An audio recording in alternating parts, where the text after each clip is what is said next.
দুনিয়ার সম্পদ, দুনিয়ার মাল, দুনিয়ার রাজত্বকে যদি মানুষ সফলতা মনে করে, একটু আপনাদের মনে করিয়ে দেই, ফেরাউনের নাম আপনারা শুনেছেন না শোনেন নাই? ফেরাউনকে আল্লাহ দয়াময় একটা সময় তাকে রাজত্ব দিয়েছিল না দেয় নাই? তদানীন্তন সময়ে মিশরের রাজাকেই ফেরাউন বলা হতো। অতএব যে ফেরাউন, সে হলো মিশরের রাজা। আল্লাহ তাকে রাজত্ব দিলেন, অধিক সম্পদের মালিক বানিয়ে দিলেন। কিন্তু এই ফেরাউন এত বড় জালেম, এত বড় নিকৃষ্ট, তার ক্ষমতা অপব্যবহার কাজে লাগিয়েছে। সে ক্ষমতার অপব্যবহার করেছে। ওই ক্ষমতার রাজত্ব পেয়ে জনগণকে বলতে লাগলো, আনা রব্বুকুমুল আলা, আমি তোমাদের বড় খোদা। অতএব সে নিজেকে খোদা বলে দাবি করেছিল না করে নাই? কিন্তু সেই জামানার নবী হযরত মূসা আলাইহিস সালামকে সে নবী বলে মেনে নিতে পারে নাই। আল্লাহকে, তামাম কুল কায়নাতের স্রষ্টা, যিনি আমাকে আপনাকে পাঠিয়েছেন, যিনি ডাক দিলে গাড়ি বাড়ি পড়ে থাকবে, খালি হাতে চলে যেতে হবে, এই জীবনের হিসাব দেওয়ার জন্য যে আল্লাহ পাকের সামনে প্রত্যেককে দাঁড়াতে হবে, সেই আল্লাহকে ফেরাউন আল্লাহ বলে মেনে নিতে পারে নাই। অতএব তার জীবনে আল্লাহ আর আল্লাহর প্রেরিত নবীর সঙ্গে সম্পর্ক হয় নাই। সে আল্লাহ এবং আল্লাহর প্রেরিত নবীর কাছে আত্মসমর্পণ করে দিতে পারে নাই। বলুন তো, ফেরাউনকে কি সফল মানুষদের অন্তর্ভুক্ত করা যাবে? যাবে কি? যার রাজত্ব এত, ক্ষমতা এত বেশি ক্ষমতাশীল মনে করেছিল, ওর ক্ষমতাটা কোথায় কাজে লাগাবে? সে জনগণকে বললে, এই তোরা আমাকে খোদা বলে ডাক, আমি তোদের খোদা। তাহলে তার ক্ষমতা অনেক মনে করেছিল, ক্ষমতাকে অপব্যবহার করেছে।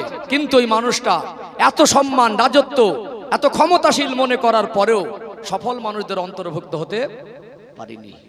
কারণ আল্লাহ পাক যে নবীদের পাঠান যুগ যুগ ধরে, ওই নবীকে কোনো মানুষ যদি পেয়ে যায় আর তামাম কুল কায়নাতের স্রষ্টা সৃষ্টিকর্তার সঙ্গে তার রব বলে যদি সম্পর্ক হয়ে যায়, এর থেকে বড় সৌভাগ্যের আর কিছু হতে পারে না। যেমন তাদের সঙ্গে সম্পর্ক হয়ে যাওয়া, আল্লাহকে আল্লাহ বলে মেনে নেওয়া, নবীকে নবী বলে মেনে নেওয়া, তার সাথে সাথে আত্মসমর্পণ জিনিসটা দরকার। কি দরকার? আমি আমার ব্যক্তিগত মতে আর চলতে পারবো না। আত্মসমর্পণ ব্যতীত একটা মানুষ সফলতা অর্জন করতে পারবে না। দুনিয়ার মাল সম্পদের আসল সফলতা নয়, সে এই মানুষটাই সফল যিনি যার জীবন যাপনে আল্লাহর আদেশ নিষেধ বাস্তবায়ন করেছেন, যার জীবন যাপনে নবীর আদর্শ বাস্তবায়ন করেছেন, যিনি এমন একটা উপযুক্ত জিন্দেগি তৈরি করেছেন। লোকটা হতে পারে গরিব, হতে পারে একটা তালপাতার ছাউনির নিচে থাকে, হতে পারে লোকটা পৃথিবীর মধ্যে সব থেকে দেখতে খারাপ, তার অন্তরে নবীর মহব্বত যদি থাকে, তার আমালে জিন্দেগিতে নবীর সুন্নাত যদি থাকে, তার অন্তরের সঙ্গে আল্লাহর সম্পর্ক যদি থাকে, নিজেকে আল্লাহ এবং রসুলের কাছে আত্মসমর্পণ করে দিতে পারে, জাহান্নাম থেকে বাঁচার মতো উপযুক্ত জীবন যদি তৈরি করতে পারে, এর থেকে বড় সফলতা মানুষের কাছে আর কিছু হতে পারে না। কিন্তু আমাদের নেগেটিভ দিক যেটা, আমরা আজকে জাহান্নামে যাব না জান্নাতে যাব, আমার আমল নিয়ে ভাবার সময়টা আমরা বার করতে পারিনি। আমি যেভাবে জীবন যাপন করছি, আমার চলাফেরায়, আমার আত্মসমর্পণের জায়গা থেকে আমি আল্লাহকে আল্লাহ বলে মানার পরে আল্লাহর আদেশ নিষেধগুলো আমাদের জিন্দেগিতে কতটা বাস্তবায়ন করতে পেরেছি, আমি আমার নবীকে শ্রেষ্ঠ নবী হিসাবে পাওয়ার পরে আমি আমার নবীর আদর্শ কতটা বুকের মধ্যে জায়গা দিতে পেরেছি, আমি আমার নবীকে কতটা ভালোবাসতে পেরেছি, এই চিন্তা থেকে আমরা বেরিয়ে গিয়ে আমরা মাল সম্পদের পিছনে পড়ে যাচ্ছি। ক্ষণিকের জন্য চাকরি, ক্ষণিকের জন্য ডিগ্রি, ক্ষণিকের জন্য নেতৃত্ব, ক্ষণিকের জন্য অর্থ, ক্ষণিকের জন্য সম্পদ, এটাকে আমরা সফলতা মনে করে তার পেছনে দৌড়াচ্ছি। অবশ্যই টাকা, সম্পদ, চাকরি, এর জন্য আমার কোনো হিংসা নেই, অবশ্যই ইসলামে কোনো আপত্তি নেই। অত কাফের মুশরিক জালেমকে আল্লাহ পাক কোটি কোটি টাকা সম্পদ দিয়েছে। আমার একজন কমিউনিটির ভাই, আমার একজন মুসলিম পরিবারের মানুষ হোক না সে কোটিপতি, মাসে তার 100 কোটি টাকা রোজগার হোক, সেটা আমার কাছে আনন্দের। কেন হিংসা করব? কথা ঠিক না বেঠিক? সম্মানিত ভাইরা, আমি নিজেও তো যাকাত দেই। অতএব আপনি টাকা পয়সা সম্পদ কামান, আপনি অর্থশালী হন, ইসলামে আপত্তি নেই। আল্লাহ পাক দুনিয়াতে কিছু মানুষকে গরিব করে রেখেছেন, ওর অভাবটা আল্লাহর কাছে পরীক্ষার। আবার কিছু মানুষকে আল্লাহ অর্থ দিয়েছেন, ওর অর্থটাও আল্লাহর কাছে পরীক্ষার। সম্মানিত ভাইরা, আমরা আছি মুসাফির খানায়, 2 दिन का मेहमान खाना, रब जब बुलाएगा सब कुछ छोड़ के जाना पड़ेगा। অতএব আমাদের জীবনে আল্লাহকে আল্লাহ বলে মেনে নেওয়ার পরে, নবীকে নবী বলে মেনে নেওয়ার পরে, সেই নবীর ভালোবাসাও দরকার, আল্লাহ এবং রসুলের কাছে আত্মসমর্পণ করে দেওয়াটাও দরকার। কথা কি বুঝতে পাচ্ছেন? বুঝতে পাচ্ছেন? ও ভাইজানেরা, সোনার মানিক যুবকেরা, আব্বারা মায়েরা, ধোকা দেওয়ার জায়গা নয়। জীবনে অনেক অজনসিহাত শুনেছেন, শুধু শুনে বাড়ি যাওয়াটা যথেষ্ট নয়। এখানে যেমন শুনতে হবে, বুঝতে হবে যে আখিরাতের চিন্তাকে মনের মধ্যে জায়গা দিতে হবে। জাহান্নাম থেকে বাঁচার জন্য উপযুক্ত জীবন তৈরি করার শিক্ষা এখান থেকে নিতে হবে। এই রকম আলোচনা দরকার আছে না নেই? আছে না নেই? একটু মনে করিয়ে দেয়। কারণ কে? আমার আল্লাহ সম্পদ কম দেয় নাই। বাদশাহ সাদ্দাতের নাম আপনারা শুনেছেন। ওই বাদশাহ সাদ্দাতকে আল্লাহ দয়াময় মাল সম্পদ কম দেয় নাই, এত বেশি সম্পদের মালিক ছিল। আল্লাহ জান্নাতের বর্ণনা শুনে সে দুনিয়ায় নিজে একটা জান্নাত বানিয়েছিল। নমরুদের নাম আপনারা শুনেছেন। দুনিয়া আমার আল্লাহ তাকে সম্পদ আর রাজত্বর মালিক বানিয়ে দিলেন। ওই সম্পদ আর রাজত্ব ক্ষমতা পাওয়ার পরে এত বড় বদতমিজ মানুষ এই নমরুদ বলেছিল আমি আল্লাহর সঙ্গে যুদ্ধ করব। ও ভাইয়েরা, বাবাজিরা, সেই জামানার নবী হযরতে ইব্রাহিম আলাইহিস সালামকে নবী বলে মেনে নিতে পারে নাই, সৃষ্টিকর্তাকে আল্লাহ বলে মেনে নিতে পারে নাই। তার জীবনে আল্লাহ আর আল্লাহর প্রেরিত নবীর কাছে আত্মসমর্পণ জিনিসটা তার জীবনে ছিল না। তার ক্ষমতা, রাজত্ব আর তার পরিচিতটাকে কি সফলতার অন্তর্ভুক্ত করা যেতে পারে? পারে কি? কখনো পারে না। তাহলে আমাদের নসিব অনেক বড়, আমরা শ্রেষ্ঠ নবীর উম্মত। আমাদের সৌভাগ্য অনেক বড়, আমরা শ্রেষ্ঠ নবীর উম্মত। কিন্তু আমরা নবীকে কম বেশি ভালোবাসি, আত্মসমর্পণের জায়গাটা আমাদের ঘাটতি আছে। চলুন আর একটা দৃষ্টান্ত তুলে ধরি, ইনশাআল্লাহ আর একটু ক্লিয়ার হয়ে যাবে ইনশাআল্লাহ। যে শুধু ভালোবাসা দিয়ে যে পার হওয়া যাবে না, ভালোবাসতে হবে। ভালো না বাসলেও মোমেন নয়, আর শুধু ভালোবাসা দিয়েও নাজাত নয়, এর সাথে আত্মসমর্পণ দরকার, ইতাআত দরকার। এইটুকু ক্লিয়ার করে নেই ইনশাআল্লাহ। তারপরে আমাদের জীবনের ঘাটতির পর্যালোচনা আসবে। লাস্ট পয়েন্টে গিয়ে, লাস্ট পর্বে গিয়ে আমার নবীর ব্যক্তি জীবন নিয়ে একটু পর্যালোচনা করব ইনশাআল্লাহ। প্রথম পর্বে বলেছি ভালোবাসতে হবে এবং ইতাআতও দরকার আছে।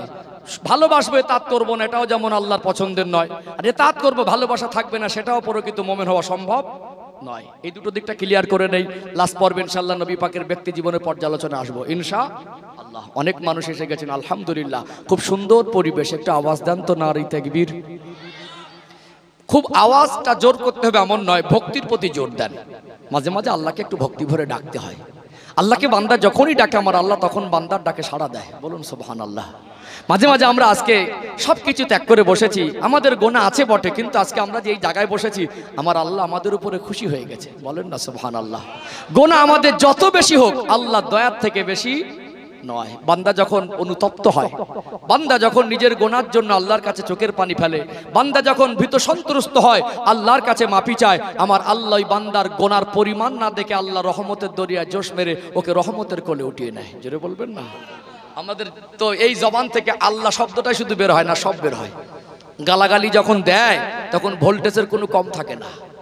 এখন গালাগালি ইংরাজি বাংলা পাইল করে চালাচ্ছে, বুঝতে পেরেছেন? অতএব কিছু কিছু মুরব্বী মানুষের দেখে মনে শরীরটা খুব অসুস্থ। যখন গালাগালি শুরু করে না তখন মনে হবে চাচাজি কি 18 বছর 22 বছরের জন হয়ে গেল নাকি। মাঝে মাঝে একটু আল্লাহকে ডাকেন ভক্তি ভরে। আওয়াজ যে জোর করতে হবে এমন না, একটু আওয়াজ মিডিয়াম হোক, কিন্তু ভক্তি ভরে আল্লাহকে মন থেকে ডাকে। একটু আওয়াজ দেন না, নারী তাকবীর। আলহামদুলিল্লাহ, খুব সুন্দর লাগছে। উপর থেকে এত সুন্দর একটা সাজানো বাগান লাগছে। আর একটু প্রাণ ভরে নারী তাকবীর। সিলসিলায়ে হক মুজাদ্দিদে জামান আহলে সুন্নাত ওয়াল জামাত। এটা পশ্চিম গোবিন্দপুর কি? হ্যাঁ, পশ্চিম গোবিন্দপুর গ্রামবাসী বিন্দু নারী তাকবীর। আলোচনা বুঝতে পারছেন তো? তাহলে আমরা যে কথা বলছিলাম, বর্তমান আমাদের যে হালাত, আমাদের যে অবস্থা, আমরা যে সিচুয়েশনের মধ্যে থেকে, পরিস্থিতির মধ্যে থেকে জীবন অতিবাহিত করছি, আমরা ভালোবাসার দাবি কিন্তু সবাই করছি। আর বাস্তবে কম আর বেশি সবার মধ্যে ভালোবাসা আছে, এটা তো কিছু আছে, কিন্তু এটাতে অনেকটা ঘাটতি হয়ে গেছে। এই দিকটা একটু পর্যালোচনা করি। ও ভাইজানেরা, সোনার মানিক যুবকেরা, আব্বারা মায়েরা, আপনি পৃথিবীতে গরিব হন, দেখতেও যদি খারাপ হন, দুনিয়ায় যদি আপনার মাল সম্পদ না থাকে, আপনার জীবনে জিন্দেগিতে যদি আল্লাহর আদেশ নিষেধ বাস্তবায়ন করতে পারেন, আমার নবীর সুন্নাত বাস্তবায়ন করতে পারেন, আমার রাসূলুল্লাহকে ভালোবাসতে পারেন, জাহান্নাম থেকে বাঁচার উপযুক্ত জীবন তৈরি করতে পারেন, এর থেকে মানুষের জীবনের বড় সফলতা আর কিছু নেই। সেই নবীকে আমরা যারা ভালোবাসি, এতাতে ঘাটতি তাদের বোঝাবার জন্য একটা দৃষ্টান্ত তুলে ধরি। আল্লাহ দয়াময় আমার আপনার দয়ার নবী মায়ের নবীকে রবিউল আউয়াল মাসের 12 তারিখে সুবে সাদেকের সময় বিশ্ববাসীর জন্য রহমত স্বরূপ করে, রহমাতাল লিল আলামিন করে আল্লাহ পাক প্রেরণ করেছিলেন। বলুন সুবহানাল্লাহ। আমার নবীর কপালটা এমন, আমার নবীর নসিবটা এমন, নবী আমার দুনিয়া জমিনে আসলেন এতিম হয়ে।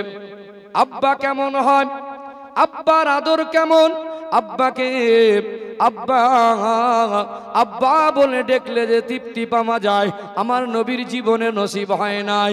মায়ের গর্ভে থাকা অবস্থা আব্বা জানকে হারালেন। নবী আমার 2 সপ্তাহের মতো মা আমেনার কাছে ছিলেন।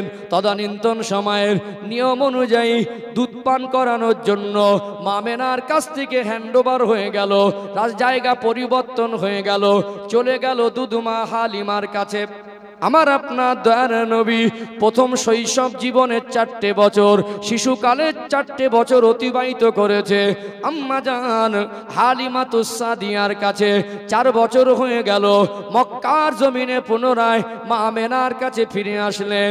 আমার নবী বড় হলেন, দয়ার নবী মায়ার নবী রাহমাতাল লিল আলামিন আমার রাসূলুল্লাহ আস্তে আস্তে বড় হতে লাগলেন। ছেলেদের সঙ্গে, এক বয়সী বাচ্চাদের সঙ্গে একটু মিশতে লাগলেন। সূর্য অস্তমিতর পূর্ব মুহূর্ত, সূর্য ডুবু ডুবু অবস্থা নবী আমার দেখতে পেতেন। ছেলেগুলো সাথী সঙ্গীরা খেলা করে, আর কিছু মানুষ যখন এসে দাঁড়িয়ে যায়, ওই সময় ওই বাচ্চাগুলা ছুটি ছুটি গিয়ে আব্বা বলে গলা জড়িয়ে ধরে, আব্বা আব্বা বলে গলাটা জড়িয়ে ধরে। আব্বাগুলা বাচ্চাদের গায়ে লেগে থাকা ধুলাবালিগুলো ঝেড়ে দেয়, ঠোঁটে মুখে চুমা খায়, কোলে উঠিয়ে বাড়ি নিয়ে যায়। আমার নবীর মনটা দুঃখে ভারাক্রান্ত হয়ে যেত, চোখ দুটা ছলছল করত, মনের মধ্যে অনুভূতি হতো আব্বা বলে দুনিয়ায় কেউ একজন থাকে, আব্বা বলে কেউ একজন হয়। আমার কি দুনিয়া আব্বা বলে কেউ নাই? যদি আমার আব্বা থাকতো নিশ্চয়ই তিনি আমাকে নিতে আসতেন। চোখ থেকে পানি ঝরে, ঘরে চলে গেলেন, চোখ ভরা পানি নিয়ে মা আমেনার গলাটা জড়িয়ে ধরলেন। ও আম্মা জান, আমার আব্বা কোথায়? আমাকে কেন কেউ আনতে যায় না?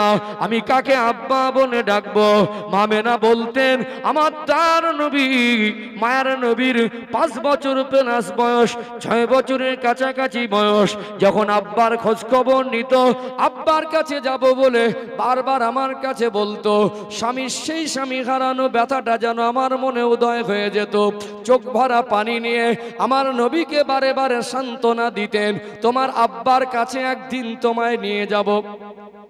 মা আমেনার একটা সময় মনে করলেন, বিবাহ হয়ে গেল, 6 বছর অধিক হয়ে গেল, আমার সোনার মানিকের বয়স তো 6 বছরের মতো, একবারও বাপের বাড়িতে যাওয়া হয় নাই।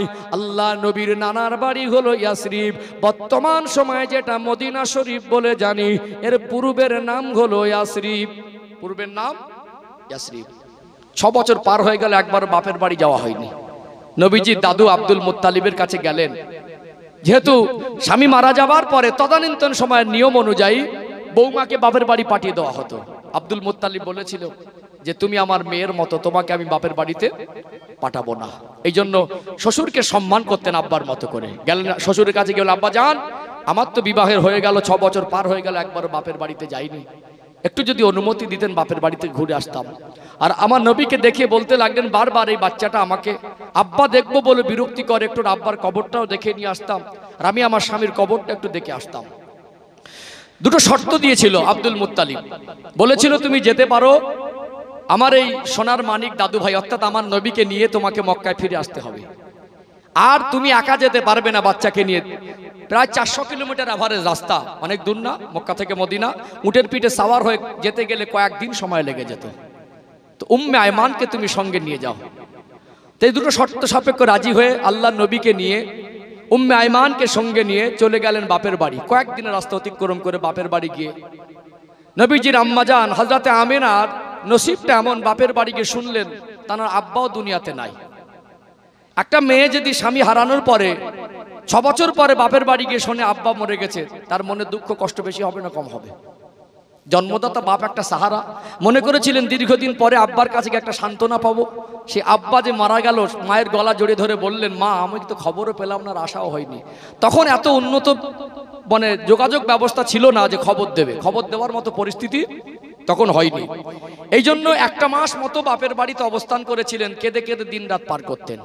মনে পড়ে গেল শ্বশুরকে কথা দিয়ে এসেছি, আমার দয়ার নবীকে নিয়ে আবার মক্কায় ফিরে যাব। সিদ্ধান্ত নিলেন, যেখানে যখন তার কুরাইশ বংশের একটা সম্মান আছে, আর আমার নবীকে তার দাদু অত্যন্ত আদর করেন, যেহেতু আমার নিজের জন্মদাতা বাপও নেই, আমার স্বামীও নেই, আর আমি কথা দিয়েছি ফিরে যাব, মনে ফিরে যাব। সিদ্ধান্ত নিলেন আমি এখানে আর থাকবো না, বাপের বাড়িতে। মদিনা থেকে মক্কার রাস্তা রওনা হয়ে গেলেন। আল্লাহ নবীর মা হযরতে আমিনা মক্কার রাস্তায় রওনা হয়ে গেলেন। আবার চলে আসছেন শ্বশুর বাড়িতে। রাস্তার মধ্যে অনুসন্ধান করতে লাগলেন। অনুসন্ধান করছেন কোথায় স্বামীর কবর। আবওয়া নামক জায়গায় স্বামীর কবরের ধারে এসে দাঁড়ালেন। চোখ থেকে পানি ঝরে, চোখ ভরা পানি নিয়ে আমার দয়ার নবীকে বলতে লাগলেন, ও আমার সোনার মানিক, আব্বাকে দেখবো, আব্বার কোলে উঠবো, আমার আব্বা কোথায়? বারবার তুমি বিরক্তি করো, তোমার যে আব্বা দুনিয়াতে বেঁচে নাই, এটাই তোমার আব্বার কবর। নবী আমার ওই মরু ময়দানে আবওয়া নামক জায়গায় আল্লাহ নবীর আব্বা যান হযরত আব্দুল্লাহ হুজুরের কবরের ধারে দাঁড়িয়ে গেলেন।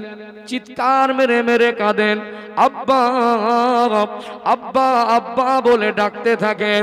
আমার নবীর চোখ ভরা পানি, ওই মধুমাখা করুণ কণ্ঠে কান্নার আওয়াজ। ওই কান্নার আওয়াজে মনে হয় মরুভূমির আকাশ বাতাসটাও যেন স্তব্ধ হয়ে যায়, পাহাড়ও যেন আল্লাহ নবীর কান্না শুনে স্তব্ধ হয়ে যায়। আমার নবীর কপালটা এমন, আব্বার কবরের ধারে বসে বসে আব্বাকে ডাকছেন, আব্বা। একবার ডাকে সাড়া দেন, আব্বা আমি আপনার সোনার মানিক এসেছি আব্বা। এমন সময় মামেনার বুকে যন্ত্রণা শুরু হয়ে গেল। উম্মে আয়মানকে বললেন পানি দেন, পানি পান করলেন, বুকের যন্ত্রণা বেড়ে গেল। উম্মে আয়মানকে বলতে লাগলেন, ও উম্মে আয়মান, আমার এত বেশি যন্ত্রণা হচ্ছে, আমি হয়তো আর বাঁচব না। আমি যদি মারা যাই, আমার সোনার মানিককে আমানতটাকে নিয়ে ওর দাদুর কাছে পৌঁছে দেবে। আল্লাহর হুকুম হয়ে গেলে ইন্তেকাল সবার হবে। মা আমেনা ওই জায়গায় ইন্তেকাল হয়ে গেলেন, জমিনে লুটিয়ে পড়লেন। উম্মে আয়মান কাঁদছেন, কি ভাষায় বোঝাবে আমার নবীকে ওর মা মারা গেল। আমার নবীতে একা আব্বার কবর ধরে চিৎকার মেরে মেরে কাঁদছেন। দীর্ঘ সময় কাঁদার পরে এবারে মায়ের গলা জড়িয়ে ধরলেন, ও আম্মা জান, আর আব্বার কাছে আসার জন্য বিরক্তি করব না। মা যে মরে গেছেন, আমার নবীর 6 বছর বয়স, নবী আমার প্রাথমিকভাবে বুঝতে পারেন নাই। আল্লাহ নবীকে উম্মে আয়মান কোলে উঠিয়ে সান্ত্বনা দিতে লাগলেন। ওখানকার মানুষের সাহায্য নিয়ে আমার নবীর আব্বার কবরের ধারে নবীর মাকে দাফন করলেন। আমার নবীকে নিয়ে মক্কায় ফিরে এসে আমার নবীর দাদুর হাতে উঠিয়ে দিয়েছিলেন। আমার নবী ওই আব্বার কবর দেখতে গিয়ে মাকে হারানো স্মৃতিটা তার জীবনে কোনোদিন ভুলতেন না। 53 বছর বয়সে হিজরত করে মদিনায় চলে এসেছিলেন। 40 বছর বয়সে নবুয়াত, 13 বছর ঘাত প্রতিঘাত মক্কার জীবন। তারপরে 53 বছর বয়সে মদিনায় 6টা বছর বহু যুদ্ধের সম্মুখীন হতে হয়েছে। আল্লাহ নবী হুজুর আমার মদিনায় 6 বছর থাকার পরে যখন তিনি আবার মক্কায় জন্মভূমিতে ফিরে যাচ্ছিলেন, আব্বার কবরের ধারে দাঁড়িয়ে, মায়ের কবরের ধারে দাঁড়িয়ে এত বেশি কাঁদতেন। আমার নবী যতবার তার জীবনে মক্কা থেকে মদিনা, আর মদিনা থেকে মক্কা যাতায়াত করেছেন। জীবনে একবার এমন হয় নাই যে মায়ের কবরের ধারে দাঁড়ায় নাই, আব্বার কবরের ধারে দাঁড়ায় নাই। এত কান্না কাঁদতেন, কাঁদতে কাঁদতে বসে পড়তেন, হাঁটু দুটো উঁচু করে মাথাটা কোলের মধ্যে দিয়ে দীর্ঘ সময় ধরে ডুকরে ডুকরে কাঁদতেন। সাহাবারা বলতেন, ইয়া রাসূলুল্লাহ, ইয়া হাবিবাল্লাহ, হুজুর আপনি এত কান্না কাঁদেন, আপনার কান্না দেখে আমাদের বড় কষ্ট হয়। আমার নবী বলতেন, সাহাবীরা, আমি আব্বার কবর দেখতে এসে মাকে হারিয়েছিলাম, ওই স্মৃতিটা আমি আমার জীবনে ভুলতে পারি নাই। আমার নবীর কপাল এমন, 6 বছর বয়সে আব্বা মা দুজনকেই হারিয়ে ফেললেন। দাদু ওই এতিম বাচ্চাটা আল্লাহ নবীর দাদু আব্দুল মুত্তালিব নিজে দায়িত্ব সহকারে দায়ভারের দায়িত্বটা নিজের উপরেই নিয়েছিলেন। বলুন সুবহানাল্লাহ। মায়ের আদর টোটাল পেয়েছিলেন 2 বছরের মতো। 4 বছর কোথায় কাটলো? হালিমার ঘরে। মা চলে গেলেন, 2 বছর আদর। দাদু যে একটা সাহারা, আব্বা নেই মা নেই, তারপরে দাদু আছে, এটা একটা রক্তের টান। কথা ঠিক না বেঠিক? দাদু একটা সাহারা, দাদুর আদরটাও বেশি দিলেন, সেটাও 2 বছরের মতো। নবীজি দাদু আব্দুল মুত্তালিব বার্ধক্যজনিত কারণে যখন অসুস্থ বোধ করতে লাগলেন, আল্লাহ নবীর আব্বাজানরা ছিল মোট 10টা ভাই। কটা ভাই? মোট 10টা ভাই। নবীজির আব্বা চলে গেলেন, অবশিষ্ট তখনও ছিল 9টা। একজনের নাম হলো হারিস, নবীজির সব থেকে বড় চাচা। একজনের নাম হলো হযরতে আব্বাস রাদিয়াল্লাহু আনহু, নাম শুনেছেন না? ওই উহুদ পাহাড়ের পদদেশে 70 জন সোহাদা হুজুরদের মধ্যে তিনি শহীদদের সরদার, সৈয়দুস সোহাদা, আমিরে হামজাটা নবীজির আপন চাচা ছিলেন। একজনের নাম হলো হযরত আব্বাস রাদিয়াল্লাহু আনহু, ইনিও ঈমান এনেছিলেন, এটা নবীর আরেকজন চাচা। একজনের নাম হলো আওয়াম, একজনের নাম হলো মুকাওয়াম, একজনের নাম হলো জুহুম, একজনের নাম হলো আবু লাহাব, একজনের নাম হলো আবু তালেব। নবীর চাচাদের মধ্যে আবু লাহাব এত জঘন্য ব্যবহার করেছিল, আল্লাহ পাক এত বেশি কষ্ট পেয়েছিলেন, আমার নবীর শানে এত বেশি শত্রুতার বেয়াদবি করেছিল, আল্লাহ লানত দিয়ে জাহান্নামে ঘোষণা করে সূরা লাহাব বলে একটি সূরা নাজিল করেছে না করেনি? করেছে না? তাব্বাত ইয়াদা আবি লাহাবিউ ওয়াতাব। অতএব এই যে সূরা তাফসীর দেখবেন, আল্লাহ পাক তাকে তার স্ত্রীকেও জাহান্নামী ঘোষণা করেছে। অতএব চাচা হয়ে এত চরম দুশ্মনী করেছিল, আল্লাহ সহ্য করেনি। অতএব নবীজির চাচারা এখন 9 ভাই বেঁচে আছেন। নবীজির দাদু সবাইকে ডাকলেন, দেখো তোমরা আমার 9টা ছেলে এখন বেঁচে আছো, আমার তো বয়স হয়েছে, আমি যদি মারা যাই আমার এই এতিম, এটা দায়িত্ব, এটা আমার পোতা সম্পর্কে কি হয়, ছেলেটা যদি খুব সাধু ভাষায় বলি হবে পুত্র ছেলে পৌত্র, ছেলে হয় পুত্র, ছেলে হয় পৌত্র। অতএব এটাকে তোমাদের দেখভালের প্রয়োজন হবে। 9টা ছেলে বললেন, আব্বাজান আমরা 9টা ভাই বেঁচে আছে, একটা এতিম ভাইপোর কষ্ট আমরা দেব না। আমি আপনি হলে হয়তো খুশি হয়ে যেতাম, কিন্তু নবীজির দাদু কুরাইশ বংশের একজন নামকরা নেতা, আপনারা জানেন কাবা শরীফের মতোয়ালি এমনি ছিলেন। এক তো বংশের একটা সম্মান ছিল, দ্বিতীয়ত এই ব্যক্তিটা খুব যোগ্য ব্যক্তি ছিল। তো বললো, তোমাদের কথা আমার পছন্দ হয়নি, যদি আমি সবার উপরে দায়িত্ব দেই একটা সময় প্রশ্ন উঠবে, আমি দেখছি ও দেখে না কেন, আর ও দেখে না আমি দেখবো কেন? আমি চাইছি যে কোনো একজন দায়িত্ব নিক। নবীজির চাচাদের মধ্যে একজন ছিলেন, নবীজির চাচার নাম হলো আবু তালেব। ওই চাচাটা বললেন যে আমি দায়িত্ব নেব। আল্লাহ নবী খুশি হয়ে গেলেন, চাচাটাকে বেশি ভালোবাসতেন। আর বাস্তবে তাই 8 বছর বয়সে নবীজির দাদুও চলে গেলেন। তাহলে 8 বছর বয়সে আব্বা হারা হয়ে গেলেন, মা হারা হয়ে গেলেন, দাদু হারা হয়ে গেলেন, এই চাচার তত্ত্বাবধানে চলে গেলেন।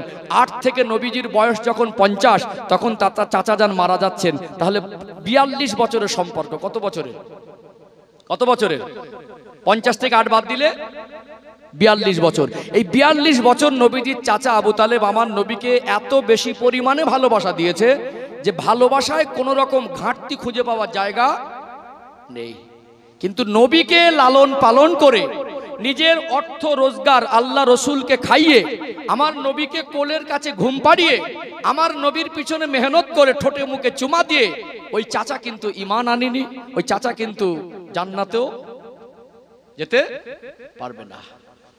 তাহলে আমরা যারা শুধু মনে করি ভালোবাসা দিয়েই পার হব, আমরা যারা শুধু মনে করি ভালোবাসি তো নবীকে একটু, কে বলেছে ভালোবাসিনি, আর আত্মসমর্পণের জায়গাটা আমাদের ঘাটতি আছে, এগুলো কিন্তু উচিত নয়। কথা ঠিক না বেঠিক? শুধু ভালোবাসাটা সফলতা নয়, তার সঙ্গে আমাদের অনেক পার্থক্য। আমরা আত্মসমর্পণের ভিতটা তৈরি করেছি, আল্লাহকে আল্লাহ বলে মেনেছি, নবীকে নবী বলে মেনেছি, কিন্তু আবু তালেব ইমান আনিনি, আমরা ইমানদার। কিন্তু যারা শুধু মনে করে ভালোবাসা দিয়ে পার হব, যে ভালোবাসা দিয়েই শুধু পার হওয়া যায় না, তার চলা বলা, চিন্তা চেতনা, খাওয়া দাওয়া, ঘুম ওঠা, লেবাস, পোশাক, ব্যবসা বাণিজ্য, জীবন যাপনটাই নবীর সুন্নাত তরিকায় হবে, আল্লাহর আদেশ নিষেধ অনুযায়ী হবে, তবেই যে সফলতা। এই জিনিসটা আমরা কিছুটা ভুলে বসেছি, এই জন্য একটু স্মরণ করে দেওয়া কথা, ঠিক না বেঠিক? চলুন, 42 বছরের সম্পর্ক, এ তো আর 42 ঘন্টা সময় দিলে ভালো হয়, আমাদের কাছে তো 1 ঘন্টারও সময় কম। তাহলে তার জীবনের ভালোবাসা দুটো তিনটে নিদর্শন তুলে ধরি, যে যারা শুধু মনে করেন নামাজ পড়া দরকার নেই, মুখে তো বলে না, কিন্তু কাজে সেটা প্রমাণ করে, নামাজ পড়ার দরকার নেই, মুসলমান আছি তো আমি, এতেই মনে হয় পার হয়ে যাব, সেই সমস্ত মানুষদের স্মরণ করিয়ে দেই আত্মসমর্পণ জিনিসটা দরকার আছে, আছে না? আছে না? আত্মসমর্পণ জিনিসটা দরকার আছে, এটা ক্লিয়ার করি। এই 42 বছরের সম্পর্কের 3টে নিদর্শন তুলে ধরি, 3টে দৃষ্টান্ত তুলে ধরি, 3টে পয়েন্ট তুলে ধরি, ইনশাআল্লাহ সংক্ষিপ্ত আকারে তুলে ধরলে বোঝা যাবে কি পরিমাণ আমার নবীকে ভালোবাসতেন। তখন মনে হবে চাচা যে নবীজি চাচা যে ভালোবেসেছিল, আমি তার এক কোনাও ভালোবাসতে পারিনি। কিন্তু ভালোবেসেও যে সফলতা নয়, আত্মসমর্পণ লাগে, এটা একটু ক্লিয়ার করে দেই। ও ভাইজানেরা, সোনার মানিক যুবকেরা, আব্বারা মায়েরা, আমার নবী চাচা জানের তত্ত্বাবধানে বড় হতে লাগলেন। টানা 42 বছরের সম্পর্ক, কোনোদিন আল্লাহ নবী চাচা জানের ব্যবহারে কষ্ট পায়নি, আল্লাহ নবীকে কষ্ট দেয়নি। কি ভালোবাসা একটুখানি উপলব্ধি করার চেষ্টা করুন। আল্লাহ নবী চাচা জানের গলাটা জড়িয়ে ধরে ঘুমাতেন, আল্লাহ নবীকে রোজগার করে এনে ওই অর্থ দিয়ে লালন পালন করতে লাগলেন। আমার নবীর বয়স হয়ে গেল 12 বছর, চাচা জানের সঙ্গে গভীর সম্পর্ক তৈরি হয়ে গেল, 4 বছরের গভীর সম্পর্ক। এমন সময় খবর হয়ে গেল, তদানীন্তন সময়ে মক্কার এক শ্রেণীর মানুষ ছিল ব্যবসায়ী, এরা ব্যবসার মাল নিয়ে সিরিয়ায় গিয়ে বিক্রি করলে অধিক পরিমাণে লাভ হতো।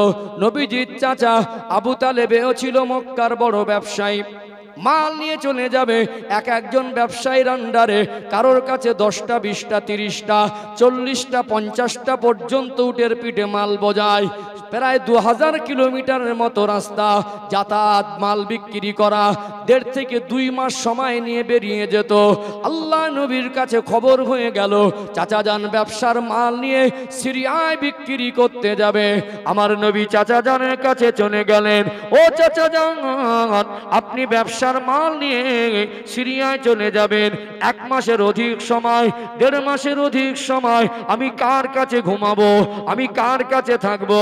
চাচা জান, আমি আপনাকে ছেড়ে থাকতে পারবো না। আমার নবীকে এত বেশি ভালোবাসতেন, সেদিন নবীজির চাচা আবু তালেব বলেছিল, ও আমার ভাতিজা মুহাম্মদ, বলুন সাল্লাল্লাহু আলাইহি ওয়াসাল্লাম, আমি তোমাকে রেখে যাব না, তুমি মন খারাপ করো না, আমি কথা দিলাম আমি তোমাকে সাথে নিয়ে যাব। ভাইয়েরা, বাবাজিরা, একটু আপনাদের স্মরণ করিয়ে দেই, মুখে বলা আর কাজে বাস্তবায়ন করাটা দুটো কিন্তু এক নয়, দুটো কিন্তু এইটুকু মনে করেছিলেন যেন আল্লাহ নবী কষ্ট না পান, কোনোদিন যেন মনে এমনটা না হয় যে আব্বা হলে নিয়ে যেত, চাচা বলে নিয়ে যায়নি। আর নিয়ে যাওয়া অত্যন্ত কঠিন, তার কারণ এই মরুভূমির উপর থেকে সফর করা, কোথায় রাত হয়, কোথায় দুপুর হয়, কোথায় দিন হয়, সকাল হয়, এর কোনো ঠিকানা নেই। এত জনবসতিও ছিল না, আর এত উন্নত ব্যবস্থাও ছিল না। দীর্ঘ লম্বা যদি 20 দিন 22 দিনের সফর হয়, এখানে আমরা সামান্য 37 ডিগ্রি সেলসিয়াস তাপমাত্রা হলে দম লেগে যায়, যায় না? মক্কা মদিনার ওই সমস্ত পাহাড়ি এলাকায়, মরুভূমি এলাকায় তাপমাত্রা যখন 48, 49, 50 ডিগ্রি সেলসিয়াস হয়, তখন কি পরিমাণ গরম হয় বলুন তো? মাঝে মাঝে আমরা এই সমস্ত রাস্তায় কখনো জুতো খুলেও হাঁটতে পারবো। মক্কা মদিনার রাস্তা টেম্পারেচার এত হাই, রোদের তেজ এত বেশি, খালি পায়ে চলার মতো কারোর ক্ষমতা নেই। যারা হাজি সাহেব আছেন তারা স্পটে সেগুলো উপলব্ধি করে আসেন। অতএব সেই সময় মাঝে মাঝে লোহ হাওয়া, মরুভূমিতে গরম হাওয়ায় বালি মিশে ওই হাওয়াটা উড়ে আসতো, এটাকে লোহ হাওয়া বলে। মরুর জাহাজ যে প্রাণী উট পর্যন্ত সহ্য করতে না পেরে ওই বালুতে বসে পড়ে বালুর মধ্যে মুখ গুজে দিত। সেখানে একটা ছোট 12 বছরের বাচ্চাকে নিয়ে যাওয়া কোনো বুদ্ধিমান লোকের কাজ হবে? 12 বছরের বাচ্চা তো কাজ করতে পারবে না, বরং সামলানোর জন্য লোক লাগবে। ব্যবসার কাফেলা বেরিয়ে যাবে, সব রেডি হচ্ছে। সেদিন আল্লাহর নবী চাচা জানের পাশে পাশে ঘুরছেন। মক্কার আরো ব্যবসায়ীরা অবাক হয়ে গেল। আবু তালেবকে জিজ্ঞাসা করলো, আবু তালেব, দেখছি তোমার আব্বা মরে যাওয়া, অর্থাৎ নবীজি দাদু মরে যাওয়ার পর থেকে বাচ্চাটাকে তুমি যেখানেই যাও সাথে করে নিয়ে যাও। আজকে এটা তো কঠিন সফর, আজকে কি বাচ্চাটাকে নিয়ে যাবে? সেদিন বলেছিল আমি বাচ্চাটাকে নিয়ে যাব। ব্যবসায়ীরা অবাক হয়ে বলল যে তোমার কি মাথা খারাপ? এই কঠিন সফর, তুমি তো বাচ্চা সামলাবে না মাল সামলাবে? বলেছিল আমি দুটোই সামলাবো। আর বাস্তবে তাই নবীকে সঙ্গে করে নিলেন। এটা অত সহজ ব্যাপার নয়। ও ভাইজানেরা, সোনার মানিক যুবকেরা, আব্বারা মায়েরা, চাচা জানের সঙ্গে গিয়েছিলেন। এর আজ বাস্তবতা, এর একটা নিদর্শন। 2024 সাল আমার আল্লাহ পৃথিবীর মানুষের কাছে আজও পর্যন্ত নিদর্শনকে আল্লাহ পাক জীবিত রেখে দিয়েছেন। বলুন সুবহানাল্লাহ। আজকে জর্ডান বলে একটা কান্ট্রি দেশ আছে না নেই? ভৌগোলিক ম্যাপের অবস্থানে যেটা জর্ডান, ওই জর্ডানের উপর থেকে সিরিয়ায় যেতে হতো। চাচা জানের সঙ্গে সফর সঙ্গী হয়ে ওই জর্ডানের উপর থেকে নবী আমার যাচ্ছিলেন। প্রখর রোদে ক্লান্ত হয়ে গিয়েছিলেন। আমার নবী চাচা জানকে বলেছিলেন, ও চাচা জান, এত রোদে ক্লান্ত হয়ে যাচ্ছি, একটু যদি কোথাও ছায়া পেতাম, একটুখানি যদি দাঁড়াতেন, একটুখানি যদি আরাম করতাম। খোঁজাখুঁজি করে একটা মরুভূমি জর্ডানের উপরে একটা গাছের অনুসন্ধান পেল। ওই গাছের তলায় গিয়ে আমার নবী বসেছিলেন। ওই গাছে টেক লাগিয়ে কিছুক্ষণ আরাম করেছিলেন।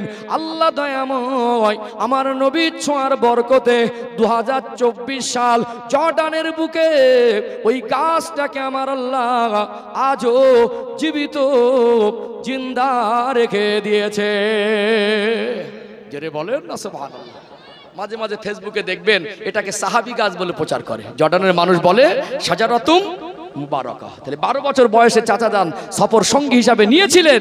এর নিদর্শন আল্লাহ আজও রেখেছে না রাখেনি? ভালোবাসায় খুঁত ছিল, ভেজাল ছিল, কিন্তু নবীকে নবী বলে মানতে পারিনি, আল্লাহকে আল্লাহ বলে মানতে পারিনি। তার জীবন ব্যবস্থার মধ্যে আল্লাহর আদেশ নিষেধগুলো, নবীর সুন্নাতগুলো বাস্তবায়ন হয়নি। নবীকে ভালোবেসেও জান্নাত হাসিল করা যায় না। আত্মসমর্পণ দরকার, এতাআত জিনিসটা দরকার। আল্লাহকে আল্লাহ বলে যেমন মানবো এবং রসুলকে রসুল বলে মানবো, এই পর্যন্ত যথেষ্ট নয়। এখানে আত্মসমর্পণ করে দেবো, আমি আমার ব্যক্তিগত মতে আর চলতে পারবো না। আজকে কিছু মানুষ আছে, নেগেটিভ নেবেন না, এটা তো হুগলি জেলার আন্ডারে পড়ে, একেবারে হাওড়া হুগলির কাছে সীমানা হলেও জাঙ্গিপাড়া থানা একটা সম্মানিত ব্যাপার। কারণ কি জানেন? ফুরফুরা শরীফটাও থানা জাঙ্গিপাড়া। কে? ফুরফুরা শরীফ এটা আমাদের একটা ভালোবাসার জায়গা। কথা ঠিক না বেঠিক? ফুরফুরা শরীফ একটা ভালোবাসার জায়গা। আপনারা একই থানা এরিয়ার মানুষ, আমার মোজাদ্দেদ জামান দাদা হুজুর কেবলার মহব্বতের মানুষ। কথা ঠিক না বেঠিক? সম্মানিত ভাইরা, একটু আজকে কাউকে আঘাত দেওয়া উদ্দেশ্য নয়, একটু জাস্ট আমি বর্তমান সমাজের বাস্তবতাটাকে একটু আপনাদের তুলে ধরছি বলছি বলে এই এলাকার মানুষ বা সামনে যারা বসেন আপনাদের বলছি এমন নেগেটিভ নেবেন না। এগুলো সমাজের চিত্র লক্ষ্য করবেন খুব গভীরভাবে। এমনও মানুষ আছেন মরে যাবার মতো হয়েছে, নামাজ ধরছে না, আছে না নেই? মরে যাবার মতো হচ্ছে, 5 ওয়াক্ত নামাজ, কি এমন কাজ? আজ বার্ধক্য পৌঁছে গেছে, ছেলেরা বলছে আব্বাজান অনেক কষ্ট করে মানুষ করেছেন, আপনাদের কাজকর্ম করতে হবে না, এই নাতি পোতা দিনে আর আনন্দ করেন।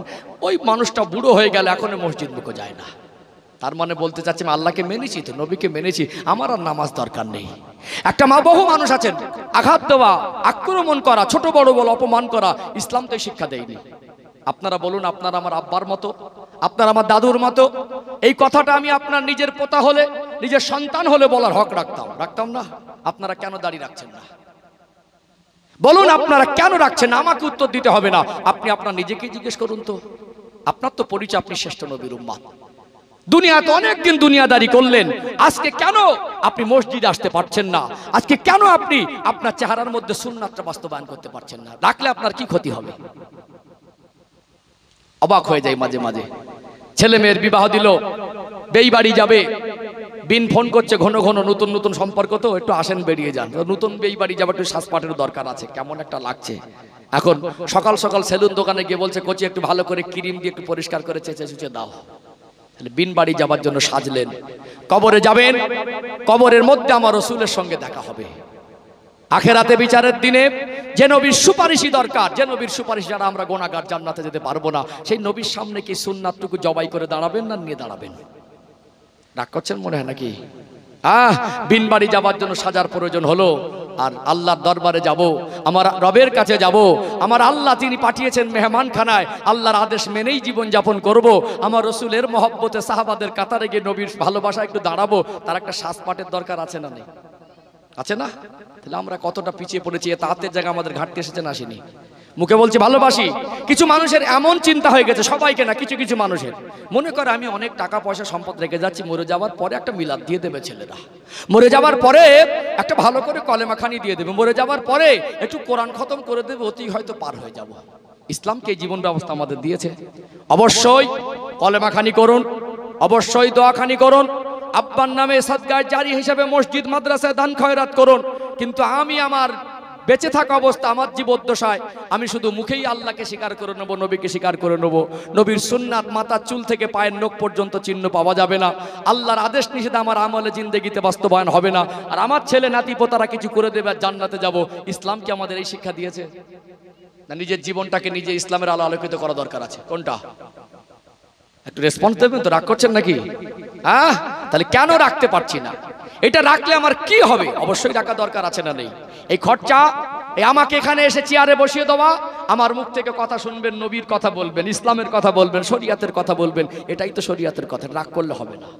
এখানে বসে যদি প্রতিজ্ঞাবদ্ধ হতে পারেন, আল্লাহ যদি কিয়ামত পর্যন্ত মজলিসকে কবুল করেন, আগামী বছর যদি মাহফিল হয়, আমরা এখানে বসবো, এর কোনো গ্যারান্টি আছে? কে যাবো আর কে থাকবো তার কোনো গ্যারান্টি আছে? অতএব এটা যদি আমার জীবনের শেষ বসা হয়ে যায়, অন্তত এখানে বসে প্রতিজ্ঞাবদ্ধ হচ্ছি, মরে যাব কিন্তু নবী সুন্নাতটা নিয়ে যাব।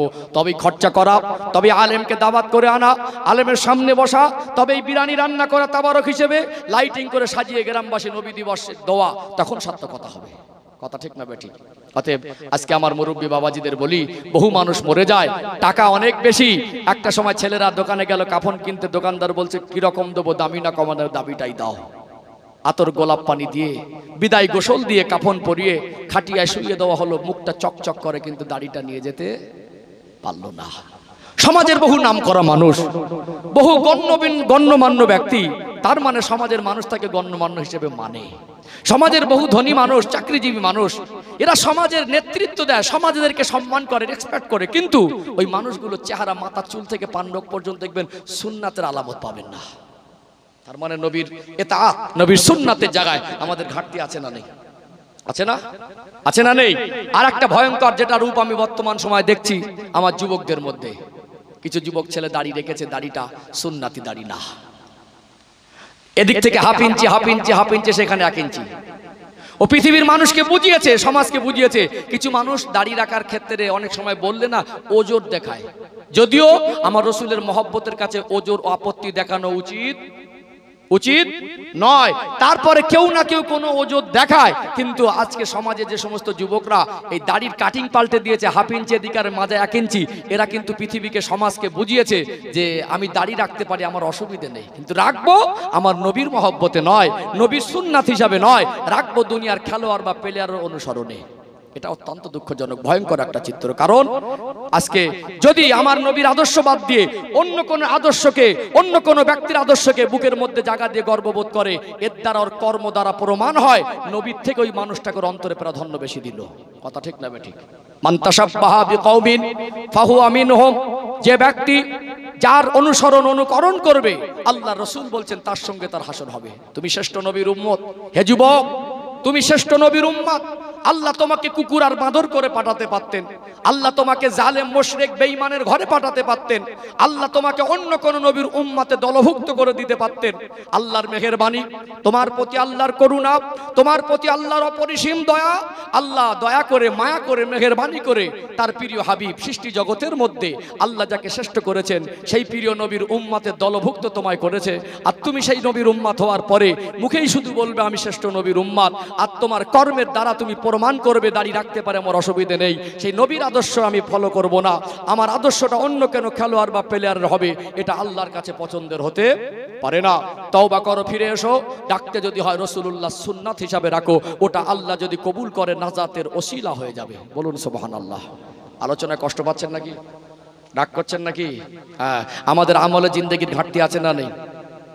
দেন আছে না নেই? নবীকে কতটুকু ভালোবাসা, আমি আপনার কাছে কৈফিয়ত নেওয়ার লাভ দরকার নেই, আর আমি কৈফিয়ত নিয়েও লাভ হবে না। জাস্ট আমি স্মরণ করিয়ে দেনেওয়ালা, আমি স্মরণ করাতে এসেছি, আমি দিন পৌঁছাতে এসেছি। ভালো করার ক্ষমতা আমার নেই। মানুষের জীবনের পরিবর্তনের ঠিকাদার মানুষ নয়, আপনার পরিবর্তন আপনাকেই হতে হবে। কিছু কিছু মানুষ মনে করে হয়তো খুব কড়া ভাষায় বললেই হয়তো মনে হয় মানুষ পরিবর্তন হবে। কিছু কিছু মানুষ মনে হয় বড় হুজুরকে আনলে হয়তো পরিবর্তন হবে। আমাদের সমাজের একটা কঠিন একটা রোগ, বাইরে থেকে হুজুর আমরা আনবো, হুজুরকে একেবারে মনে করবো হুজুর না ফারিস্তা, ভীষণ তকবীর দেব, ভীষণ বড় হুজুর মনে করব, আল্লাহর ওলি মনে করব। আর ইমামকে আমরা সেই চোখে দেখতে কি গো, ইমামকে সেই চোখে দেখতে পারি না। এটা আফসোস, এটা দুর্ভাগ্যজনক। আমরা মসজিদের ইমামকে ছোট হুজুর মনে করি, মসজিদের ইমামটাই বড় হুজুর। কথা ঠিক না বেঠিক? আমরা মসজিদের ইমামের পিছনে কাঠি মারি, অন্য হুজুর তার আখলাক চরিত্র সম্পর্কে না জেনে আমরা তাকে এত বড় প্রাধান্য দেই। এই প্রাধান্য দ্বারা বোঝায় আমাদের হুজুর নামে হুজুর কাজে কিছু না। রাগ করছেন নাকি? সম্মানিত ভাইরা, ইমাম সাহেবকে সম্মান করুন। আপনার সম্পর্ক মসজিদের সঙ্গে হোক, আপনার আমালে জিন্দেগিতে নবীর সুন্নাত বাস্তবায়ন হোক, আপনার জীবনটা আত্মসমর্পণের জায়গায় গিয়ে স্টপ হোক, যে আমি আল্লাহর কাছে আত্মসমর্পণ করেছি, আমি মেহমানের মতো দুদিন আছি, আল্লাহ আমাকে পাঠিয়েছেন এই জীবন হিসাব দিতে হবে। আমার জীবনের গাড়ি বাড়ি সম্পদ চাকরি দুনিয়ার পদ নেতৃত্ব পাওয়ার ক্ষমতা, এটা নিয়ে কবরে আমি এক পয়সা উপকার আনতে পারবো না। আমার দুনিয়ার ক্ষমতা কবরে গিয়ে প্রয়োগ করতে পারবো না, দুনিয়ার অর্থ কবরে নিয়ে যেতে পারবো না, দুনিয়ার মানুষের করা সম্মান আমার কাফনের ভিতরে ঢুকিয়ে দেওয়া যাবে না। যদি আমার অন্তরে নবীর মহব্বত থাকে, আমার অন্তরে যদি নবীর ভালোবাসা থাকে, ওটাই আল্লাহর কাছে কবুল হবে। কথা ঠিক না বেঠিক? আল্লাহ আমাদের বোঝার মতো তৌফিক দান করেন, বলেন আল্লাহুম্মা আমিন। মনে করেন বড় হুজুরকে আনলে, যে কথাটা বলছিলাম যে বড় হুজুরকেই আনলে পরিবর্তন হবে, ইমাম সাহেব ছোট হুজুর ইমামের কথায় পরিবর্তন হবে না। পৃথিবীর সব থেকে বড় হুজুরকে এনে কালকে থেকে আপনাদের পশ্চিম গোবিন্দপুরের মানুষ সবাইকে নামাজি করে দেন তো। পৃথিবীর সব থেকে গরম হুজুরকে এনে যদি কাল থেকে সবাই নামাজি হয়, ও 5 লক্ষ টাকা চাইলে আমি দিয়ে যাবো, কথা দিচ্ছি, কাল থেকে নামাজি করে দিয়ে যাক তো। প্রশ্ন এটা না, হুজুর এসে পরিবর্তন করে দেবে এই ধারণা ভুলে যেতে হবে। আপনার পরিবর্তনটা আপনাকেই হতে হবে। মানুষের একটা নেগেটিভিটি হয়ে গেছে, হুজুর একটু কড়া করে বলেন। হুজুর যদি স্টেজে বসে দুনিয়ার কিছু খারাপ মানুষকে জাহান্নামী সাব্যস্ত করে দিতে পারে, পাশ থেকে কাল সকালবেলা বলবে হুজুর হেভি দিল মদখোরদের, হুজুর একটু মা বোনদের রস করেন তো, হুজুর মা বোনদেরকে হেভি কাজটা করে দিল। এটা এই পর্যন্ত আমাদের ভাবনা একটা খারাপ জায়গায় চলে গেছে। আপনি একটা মানুষ, আমি একটা মানুষ, আমার আপনার জীবনে ঘাটতি পূরণের জন্য সবাই সচেতন হব, একে অপরকে স্মরণ করিয়ে দেবো, একে অপরের জন্য দোয়া করব। আমাদের জীবনে বাস্তবায়ন করা, আমার নিজের চিন্তা, আমার ভিতরে চেতনা বাড়াতে হবে, আমার ভালো আমাকেই হতে হবে, কেউ ভালো করে দেবে এই চিন্তা থেকে আমাদের বেরিয়ে আসা দরকার আছে না নেই? আছে না? রাগ করছেন নাকি? তাহলে আল্লাহ আমাদের বোঝার তৌফিক দান করেন, বলেন আল্লাহুম্মা আমিন। চলুন আমি আরেকটা নিদর্শন তুলে ধরি। একটা ভালোবাসার কথা বলেছি, 12 বছরের একটা নমুনা, 3টে বলবো বলেছি, সংক্ষিপ্ত আকারে আর 2টো তুলে ধরি ইনশাআল্লাহ। আলোচনা বুঝতে পারছেন তো? ও ভাইজানেরা, সোনার মানিক যুবকেরা, আব্বারা মায়েরা, আল্লাহ দয়াময় আমার আপনার নবী, দয়ার নবীকে সৃষ্টি জগতের মধ্যে যেমন শ্রেষ্ঠ করেছেন, সেই নবীকে আমার আল্লাহ সৃষ্টি জগতের মধ্যে বেশি ভালোবাসেন। সেই নবীর উম্মাত হওয়ার সুযোগ দিলেন। সেই নবীকে শুধু ভালোবাসলে হবে না, আমি যেটা বোঝাতে চাইছি, ভালোবাসার পাশাপাশি আমার রাসূলুল্লাহর কথা মতো জীবনটাকে ইসলামের আলোয় আলোকিত করা দরকার আছে না নেই? যারা ভালোবাসার দাবি দিয়ে পার হওয়ার আশা করছেন, আপনার মাথার চুল থেকে পায়ের নখ পর্যন্ত সুন্নাত নেই, আপনি আমলের দিক থেকে এতটা পিছিয়ে পড়েছেন, আত্মসমর্পণের জায়গাটা ঘাটতি পরিলক্ষিত হচ্ছে। এই জন্য বর্তমান সময় একটু স্মরণ করিয়ে দিচ্ছি, আল্লাহ নবীর বয়স তখন 40 বছর। আল্লাহ দয়াময় আমার আপনার নবীকে 40 বছর বয়সে নবুয়াত দিলেন। নবুয়াত পাওয়ার পরে প্রথম 3 বছর নবী আমার গোপনে গোপনে দিন প্রচার করলেন। অল্প সংখ্যক মানুষ গোপনে গোপনে আমার নবীর নূরের হাতে হাত দিয়ে ঈমানের কলেমা পড়ে মুসলমান হয়ে গেলেন। বলুন সুবহানাল্লাহ। 3 বছর হয়ে গেল, আল্লাহ নবীর বয়স তখন 43। আল্লাহ পাক পুনরায় ওহী করলেন। ওয়ানজির আশিরাতাকাল আকরাবিন। আমার হাবিব, আমার দোস্ত, এবার আপনি আপনার নিকটস্থ যারা আত্মীয় তাদেরকে ভয় প্রদর্শন করুন। ওয়ানজির আশিরাতাকাল আকরাবিন, নিকটস্থ আত্মীয়দেরকে ভয় দেখান। আল্লাহর হাবিবের উপরে ওহী হয়ে গেল। আর লুকিয়ে নয়, 3 বছর আপনি গোপনে প্রচার করেছেন, এবারে প্রকাশ্যে আল্লাহ নবী 43 বছর বয়সে প্রকাশ্যে দিন প্রচারের পারমিশন পাওয়ার পরে, আমার আল্লাহ ওহী করার পরে যখন মক্কা জমিনে প্রকাশ্যে দিন প্রচার শুরু করেছিলেন, আল্লাহ নবীর দুশমন তৈরি হয়েছিল না হয় নাই? Abu Jahl, Abu Lahab, Utba, Shaiba, Rabia, Umayya ইবনে খালদ, নামগুলো হয়তো শুনে শুনে মুখস্থ হয়ে গেছে, কিন্তু জেনে রাখবেন এরা সমাজের বড় বড় মাতা, এরা প্রভাবশালী মানুষ। এরা যখন কোনো সিদ্ধান্ত করত, সমাজের সাধারণ মানুষ এদের বিরুদ্ধে কিছু করার দুঃসাহস পেত না। এরা সবাই রেগে গেল। এরা গভীরভাবে পরিকল্পনা করতে লাগলো কিভাবে দিন প্রচার বন্ধ করা যায়। তারা এক জায়গায় বসে আলোচনা মিটিং করতে লাগলো। যারা ঈমান এনেছে, যারা দুর্বল, যাদের অর্থ নেই, যারা কোনো নামি দামি বংশের লোক নয়, এদেরকে বাছাই করে এত বেশি জুলুম অত্যাচার করব, এদেরকে দেখে দুনিয়ার মানুষ ভয় পেয়ে কলেমা পড়বে না। সাহাবাদেরকে কঠিন ঈমানি পরীক্ষা দিতে হয়েছে না হয় নাই? কোন সাহাবীকে খেজুর পাতা জড়িয়ে দড়ি দিয়ে বেঁধে আগুন জ্বালিয়ে দিয়ে শরীরের গোশত চামড়াগুলো পুড়িয়ে দেওয়া হলো।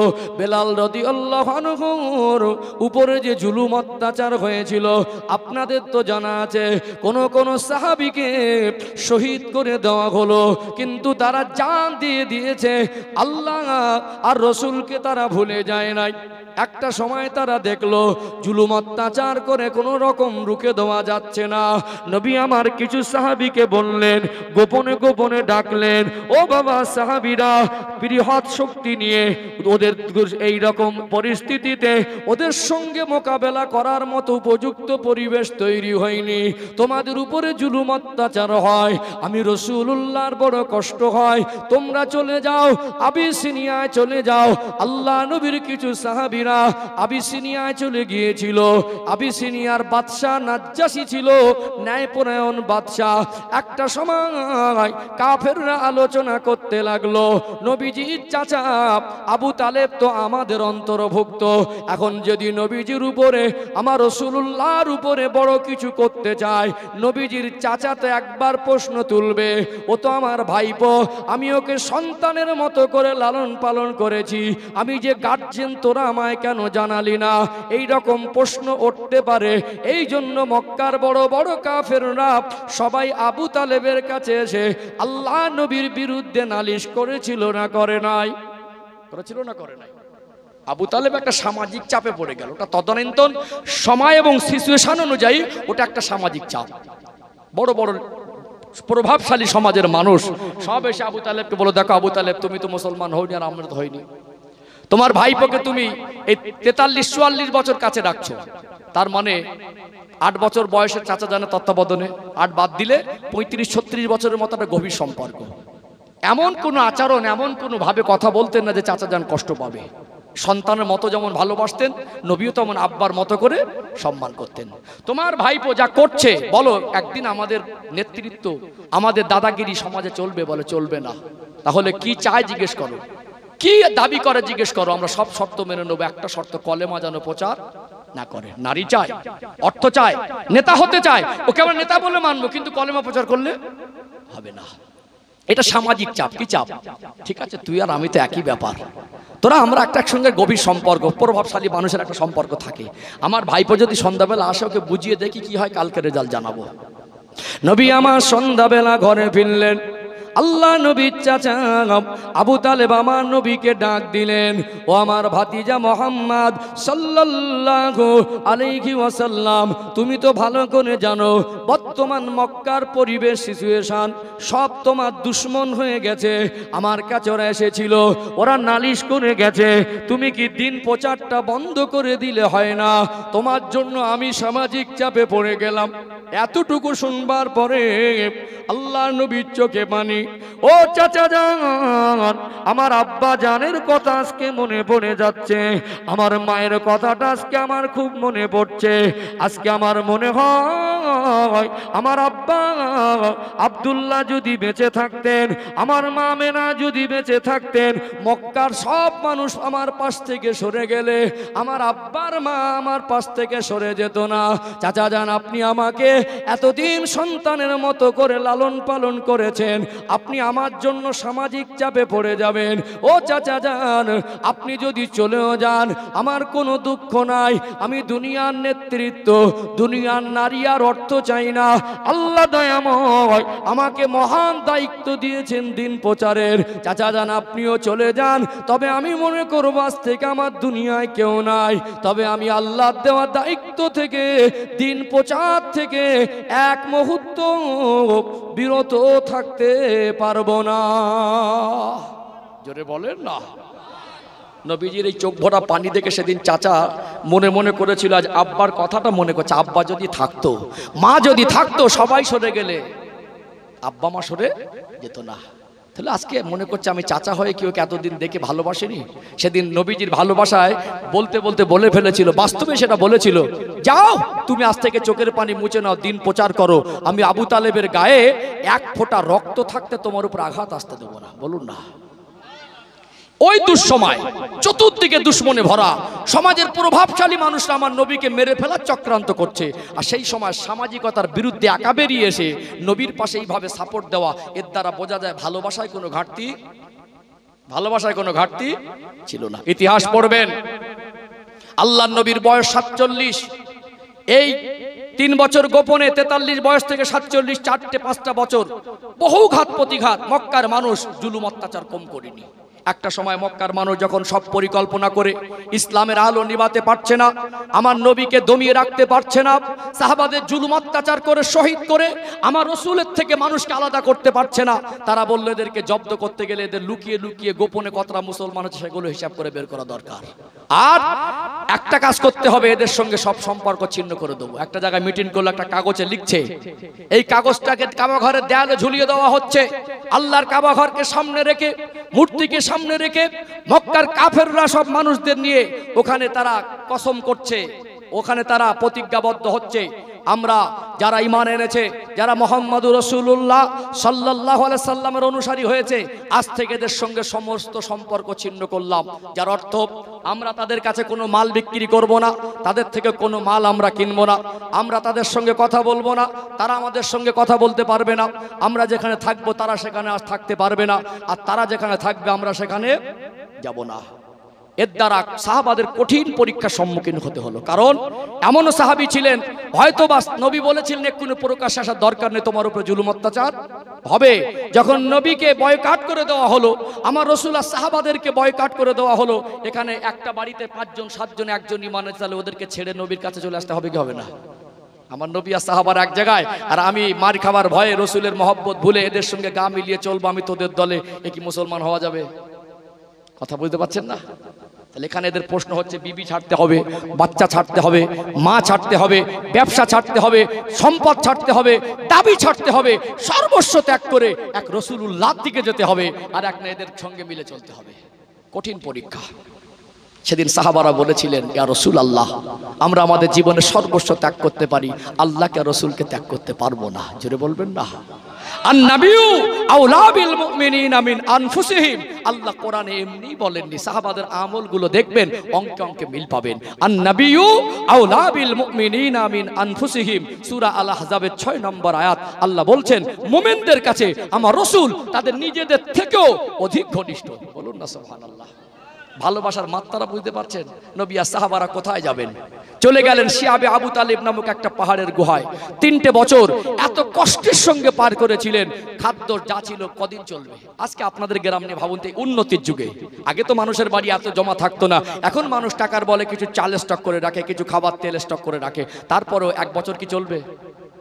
বাড়িতে যা আছে 1 মাস চলা মুশকিল হয়ে যাবে, 1 সপ্তাহ হলে কিছু হয়তো খুঁটিনাটি জিনিসের প্রয়োজন হবে। 3টে বছর বয়কট অবস্থায় কোনো মাল বিক্রি করছে না, কিছু কিনতে পারছে না, তাদের সঙ্গে ওটা বসা কথাবার্তা বলতে পারছেন না, বিবি বাচ্চা বাবা মা পরিবার সব ত্যাগ করে রাসূলুল্লাহর কাছে গেলেন। সেখানে পরীক্ষা দিচ্ছেন, সবরের পরীক্ষা, ক্ষুধার জ্বালা নিবারণের জন্য। ইতিহাস পড়বেন, গাছের পাতা খেয়ে সাহাবারা ক্ষুধার জ্বালা নিবারণ করেছে। ক্ষুধার জ্বালা নিবারণের জন্য সাহাবীরা বলছেন, পশুর শুকনো চামড়াকে আমরা পানি দিয়ে সিদ্ধ করে ওটা খেয়েছি, এই দুঃসময় আমার রাসূলের পাশ থেকে আমরা সরে যাইনি। নবীর আদর্শ নেই, নবীর মহব্বত অন্তরে জাগে না, শুধু মনে করেন বছরে একবার জলসা দেওয়া সুবহানাল্লাহ দিয়ে পার হয়ে যাব, ইসলামের নাম নয়। লা ইলাহা ইল্লাল্লাহ, আল্লাহ ছাড়া কোনো উপাস্য নাই, মানে আমি আল্লাহর কাছে আত্মসমর্পণ করে দিলাম। মুহাম্মাদুর রাসূলুল্লাহ বলুন সাল্লাল্লাহু আলাইহি সাল্লাম, আমার রাসূলকে আমি রাসূল হিসাবে মেনেছি, মানে আমার রাসূলের কাছে আত্মসমর্পণ করে দিলাম। আমার মারা বচা, আমার খাওয়া দাওয়া, আমার চলাফেরা, আমার টোটাল জীবন ব্যবস্থার মধ্যে আল্লাহ রাসূলের আদেশ আর নিষেধটা বাস্তবায়ন করতে হবে। অতএব আত্মসমর্পণ করে দিতে হবে। আত্মসমর্পণকারীকেই মুসলমান বলা হয়, আর মুসলমান শব্দের অর্থটাই হলো আত্মসমর্পণকারী। অতএব আজকে আফসোস লাগে, বলুন এখানে বসে একটু আপনারা নিজের জীবন, আমার আপনার জীবন নিয়ে আমরা একটু ভাবি, আত্মসমীক্ষা করি। বহু মানুষ আমরা আমাদের মধ্যে দেখবেন, বহু মানুষ আমাদের আত্মীয়দের মধ্যে দেখবেন এখন বিড়ি খৈনি খায়। তারা পৃথিবীকে বুঝিয়েছে বিড়ি খৈনির সঙ্গে আমার জীবনের সম্পর্ক হয়েছে, আমার রাসূলের সঙ্গে আমার সম্পর্ক হয়নি। সপ্তাহে কটা খেয়েছে, ক বান্ডিল গেছে, হিসাব পাওয়া যাবে। টাইম মতো পাবে না বলে বালিশের তলায় পকেটে করে নিয়ে ঘোরে, কিন্তু 1 সপ্তাহ চলে যায় আমার নবীর শানে দরুদ একবার পড়ে না। 1 সপ্তাহ চলে যায় আমার নবীর মহব্বতের চিন্তা চেতনা মনের মধ্যে একবার জাগ্রত হয় না। এরকম বহু মানুষ আছে না নেই? আছে না? বিড়ির সঙ্গে মহব্বত হলো, খৈনির সঙ্গে মহব্বত হলো, কিন্তু রাসূলুল্লাহর সঙ্গে আমার জীবনের গভীর সম্পর্ক তৈরি হলো না। যারা বলেন ছাড়তে পারবো না, কি বোঝাতে চাইছেন? ছাড়তে পারবেন না মনে, ছাড়তে পারবেন না মানে আপনি এই সিদ্ধান্তে যদি পৌঁছে যান বিড়ি খাওয়া ছেড়ে আমি থাকতে পারবো না, তার মানে বলতে চাইছেন বিড়ির গন্ধটা নিয়েই কবরে যাবেন। কারণ উজু করতে গেলে, গোসল করতে গেলে কুল্লি ছাড়া উজু গোসল হবে? ভালো করে যারা বিড়ি খায় কুল্লি করে দেখবেন মুখে দুর্গন্ধ পরিপূর্ণ যাবে না। মানুষ মরে গেলেও গোসল দেওয়া হয়, বেঁচে থাকা অবস্থায় কুল্লি করা আর মরা মানুষকে গোসল দেওয়া ওই রকম করে কুল্লি করানো যায় না। যত ভালো করে গোসল দেন না কেন, যে বাবা যারা মনে করছেন আমি আমার জীবনে বিড়িটাকে এমন সঙ্গী করে নিয়েছি এটা আমি ছাড়তে পারছি না, তাহলে মনে করবেন মরে যাওয়ার পরে গোসল দিয়ে আপনার মুখের দুর্গন্ধ দূর করে দেওয়া সম্ভব হবে না। আপনার জীবনে তো একটা সুন্নাত ভাবে আটকে ধরতে পারতেন, আমি মরে যাব এই সুন্নাতটা আমি ছেড়ে দেবো না। আপনার জীবনে তো একটা নবীর আদর্শ বুকে আঁকড়ে ধরতে পারতেন, পৃথিবী সব ওলট পালট হয়ে যাবে, আমি জানটুকু দিয়ে দেবো, আমার রাসূলের সুন্নাতটুকু আমি জীবন থেকে আলাদা করতে দেব না, তবেই তো আমরা কামিয়াবির দিকে যেতাম। কথা ঠিক না বেঠিক? আফসোস হয়, আগে মানুষ বাংলার হাঁড়িয়া খেত, অভাব ছিল তো। এখন আমাদের আপডেট হয়েছে, ছেলে মেয়েরা কথা বলে বাংলার সঙ্গে ইংরাজি শব্দ মিক্সড করে। কথা ঠিক না বেঠিক? এখন যারা বিভিন্ন পরিবেশে কথাবার্তা বলে কিছু বাংলা শব্দ তার সঙ্গে ইংরাজি শব্দ ঢুকেছে না ঢুকিনি? এখন বলছে সব কি বলছি বাংলা ইংরাজিতে বোঝা যাচ্ছে না, মুরব্বী মানুষটা বলছে, বলে এখন সব আপডেট হয়েছি। এখন দেখছি শুধু কথায় আপডেট হয়নি, কাজেও আপডেট হয়েছে। আগে অভাব ছিল, হাঁড়িয়ার ওই কি ছিল বাংলা খেত, এখন আবার ইংলিশ খাচ্ছে। আগে বাংলার হাড়িয়া খেত, এখন ইংলিশ চালাচ্ছে। আল্লাহ দুটো পয়সা দিয়েছে তো, ঘরের মধ্যে আলমারির মধ্যে ইংলিশ এনে রেখে দিয়েছে, রাতে না খেলে নাকি ঘুম হয় না। আল্লাহ আমাদের হেদায়েত দেন, বোঝার তৌফিক দান করেন, বলেন আল্লাহুম্মা আমিন। রাগ করছেন নাকি? বাস্তব না বাস্তব? আবারও মনে করিয়ে দেই, ওই দুদিনের সময় 3 বছরে নবীর চাচা ঈমান আনেনি, আবু তালেব ওই সঙ্গী হয়েছিলেন। বিপদের সময় সেদিন বলেছিল গায়ে রক্ত থাকতে তোমার উপর আঘাত আসতে দেব না, কিন্তু ভালোবাসায় ঘাটতি ছিল না, আত্মসমর্পণ জিনিসটা ছিল না বলে সফলতা আসেনি। ওই 3 বছর বিপদের সময় মুসলমানদের সঙ্গী একমাত্র আবু তালেব ঈমান আনেনি, সে কিন্তু পাশে সঙ্গী হয়েছিল। সেই চাচা যখন মৌতের বিছানায় সাকরাতুল মৌত জাকানদানির কষ্ট পাচ্ছেন, আল্লাহ নবী শুনলেন মুমূর্ষ অবস্থা চাচা যান, নবী ঘেমে গেলেন। মনের মধ্যে হচ্ছে ইসলামে তো জোর করে ধর্মান্তরিত করা হয় না, হয় কি? আমার চাচা যান, তাকে আমি দিনের দাওয়াত দিয়েছি, তিনি জ্ঞানী মানুষ, তিনি যদি কবুল না করেন জোর করে ধরে বেঁধে তো ধর্মান্তরিত করা যায় না, আর ইসলাম তো শিক্ষাও দেয়নি। চাচা জানকে বলেছি, আল্লাহ নবী হেদায়েতের দোয়া করতেন, কিন্তু দোয়া সবার নসিবে লাগে না। সম্মানিত ভাইরা, এই চাচা যান যখন মৌতের বিছানায় আল্লাহর নবী এসে বলেন, চাচা যান আপনার সঙ্গে আমার টানা 42 বছরের দীর্ঘদিনের একটা সম্পর্ক, আপনি একবার শুধু জবান থেকে পড়ে নেন, আল্লাহকে আল্লাহ বলে স্বীকার করে নেন, আমি নবীকে নবী বলে মেনে নেন, আপনি আমার জন্য যা করেছেন আল্লাহর সঙ্গে বোঝাপড়া করে আপনাকে জান্নাতে নিয়ে যাবার দায়িত্বটা আমি রসুলের। বলুন না সুবহানাল্লাহ। কিন্তু নবী যেই কথাটা বলছেন, পাশ থেকে আবু জেহেলরা বলছে, এই কোরাইশ বংশের তুমি নাম করা মানুষ, কোরাইশ বংশের লোক যেদি হয়, কিছু বুলুপিন দেওয়া মানুষ আছে না সমাজে, দেখবেন নিজের লস লাভ না বুঝে অন্য একটা বুলুপিন দিয়ে দিল, অতিকে ঝগড়া বেঁধে যায়। সমাজে কিছু মা বোন আছে দেখবেন, এই পাশের বাড়ির বৌমাকে এমন উস্কে দেবে গিয়ে শাশুড়ি বৌমা ঝগড়া বেঁধে যায়, যায় না? কিছু অসৎ মানুষ আছে, মানুষকে একটু কি করে, ফুলিয়ে দেয়, মানুষকে ফুলিয়ে দেয়। আবু জেহেল বারবার বলছিল, তুমি কোরাইশ বংশের নেতা, নাম করা মানুষ, তুমি যদি পরিবর্তন করা হতো অনেক আগেই করতে, তুমি এখন মৌতের বিছানা করবেন, এটা আমাদের বিশ্বাস। তুমি মরে যাবে, যদি এই বিছানা তুমি পরিবর্তন করো, কোরাইশ বংশের নামটা তুমি কলঙ্ক করে দেবে। তুমি তোমার উপরে ঠিক থাকো, আমরাও তো আমাদের উপরে ঠিক আছি। একটা সময় নবীজি বলছেন, চাচা মুখ ঘুরিয়ে নিচ্ছেন, আবার আমার নবীর সামনে চাচা যান একটা বার পড়ে, এই অবস্থায় মারা গেল। আমার নবী সেদিন এত মনে ব্যথা পেয়েছিলেন যে ইমান যদি না থাকে সুপারিশ করা যাবে না, ইমান যদি না থাকে সুপারিশ করা যাবে না। সেদিন আল্লাহ পাক ওহী নাজিল করে আমার রাসূলকে সান্ত্বনা দিয়েছিলেন, ইন্নাকা লা তাহদি মান আহবাবতা ওয়ালাকিন্নাল্লাহা ইয়াহদি মান ইয়াশা। আমার হাবিব, নিশ্চয়ই আপনি যাকে ভালোবাসেন, আপনার ভালোবাসার মানুষকে আপনি হেদায়েত করতে পারেন না। ওয়ালাকিন্নাল্লাহা ইয়াহদি মান ইয়াশা, আমার আল্লাহ যাকে ভালোবেসে হেদায়েত দেন তিনি হেদায়েত প্রাপ্ত হন। অতএব বাপজিরা ভাইয়েরা, ভালোবাসা যারা আমরা মনে করি নামাজ পড়া দরকার নেই, নবী সুন্নাত দরকার নেই, হারাম হালাল বেঁচে চলার দরকার নেই, মদ গাঁজা থেকে বেরিয়ে আসার দরকার নেই, আমরা ন্যায়ের উপরে প্রতিষ্ঠিত হব দরকার নেই, যা মন চায় তাই করব, মন চায় সুদ খাবো তো সুদ খাবো, মন চায় ঘুষ খাবো তো ঘুষ খাবো, মন চায় নামাজ পড়বো না তো পড়বো না, মন চায় আমি গায়ের জোরে কারোর উপর জুলুম করবো তো করবো, মন চায় দাড়ি চেঁচে ফেলবো, মন চায় আমি আমার মতো প্যান্ট শার্ট পরে আমি আমার মতো করে চলবো। এই রকম গোড়ামি করে আল্লাহকে সন্তুষ্ট করা যায় না। আর মুসলমান গোড়ামি জীবনটা কোনোদিন করতে পারে না। মুসলমান তো তাকেই বলে হয় যিনি আল্লাহ এবং রসুলের কাছে আত্মসমর্পণ করে দিয়েছে, আত্মসমর্পণকারীকেই মুসলমান বলা হয়। কথা ঠিক না বেঠিক? অতএব এখান থেকে আমরা প্রতিজ্ঞাবদ্ধ হই, আমরা আমাদের নবীকে পেয়েছি, এটা আমাদের সৌভাগ্য, আমরা শ্রেষ্ঠ ধর্ম অবলম্বী হয়েছে, এটা আমাদের সৌভাগ্য। আমরা শুধু ভালোবাসবো না, ভালোবাসতে হবে জান প্রাণের থেকে। যেমন সাহাবারা সর্বস্ব ত্যাগ করে শিয়াবে আবু তালেবের নবীর কাছে চলে এসেছিল, ঠিক তেমনি নবীর আদর্শটাও বুকে জায়গা দেবো। বলেন ইনশা, বলেন ইনশা আল্লাহ। আর একটা খারাপি যেটা আমাদের চোখে খুব পড়ছে, আজকে দিনে আমাদের সমাজে পর্দার ঘাটতি হয়ে যাচ্ছে। আগের দিনে মার্কেটে বরকার দোকান এত ছিল না, রাস্তা দিয়ে দিতে গেলে দামি দামি বরকা ঝোলানো দোকান পাওয়া যেত না। ওই কাপড়ে, একটা কাপড়ে বাপের বাড়ি, ওই কাপড়ে মাইয়ের বাড়ি, ওই কাপড়ে কুটুম বাড়ি, গেছে না যায়নি? তোলা শাড়িও ছিল না। ওই কাপড়ে এমন ভাবে শরীরটাকে ঢেকে রাখতো, পরপুরুষে মা বোনদের মুখ চুল নাক কান দেখতে পেত না। আজকে আফসোস হয়, মানুষের দুটো পয়সা হয়েছে, কিছু কিছু বাড়িতে, সবাই না, কিছু কিছু বাড়িতে ইদানিং একটু পয়সা হয়েছে, তাদের বাড়ির মেয়েদের আর বৌমাদের মানে চলার ধাঁচটা পুরো পরিবর্তন হয়ে গেছে না যায়নি? তার ভাবভঙ্গিতে বোঝায় আমার যেরকম ইচ্ছা সেরকম চলবো। তুমি আমার বাপকে চেনো?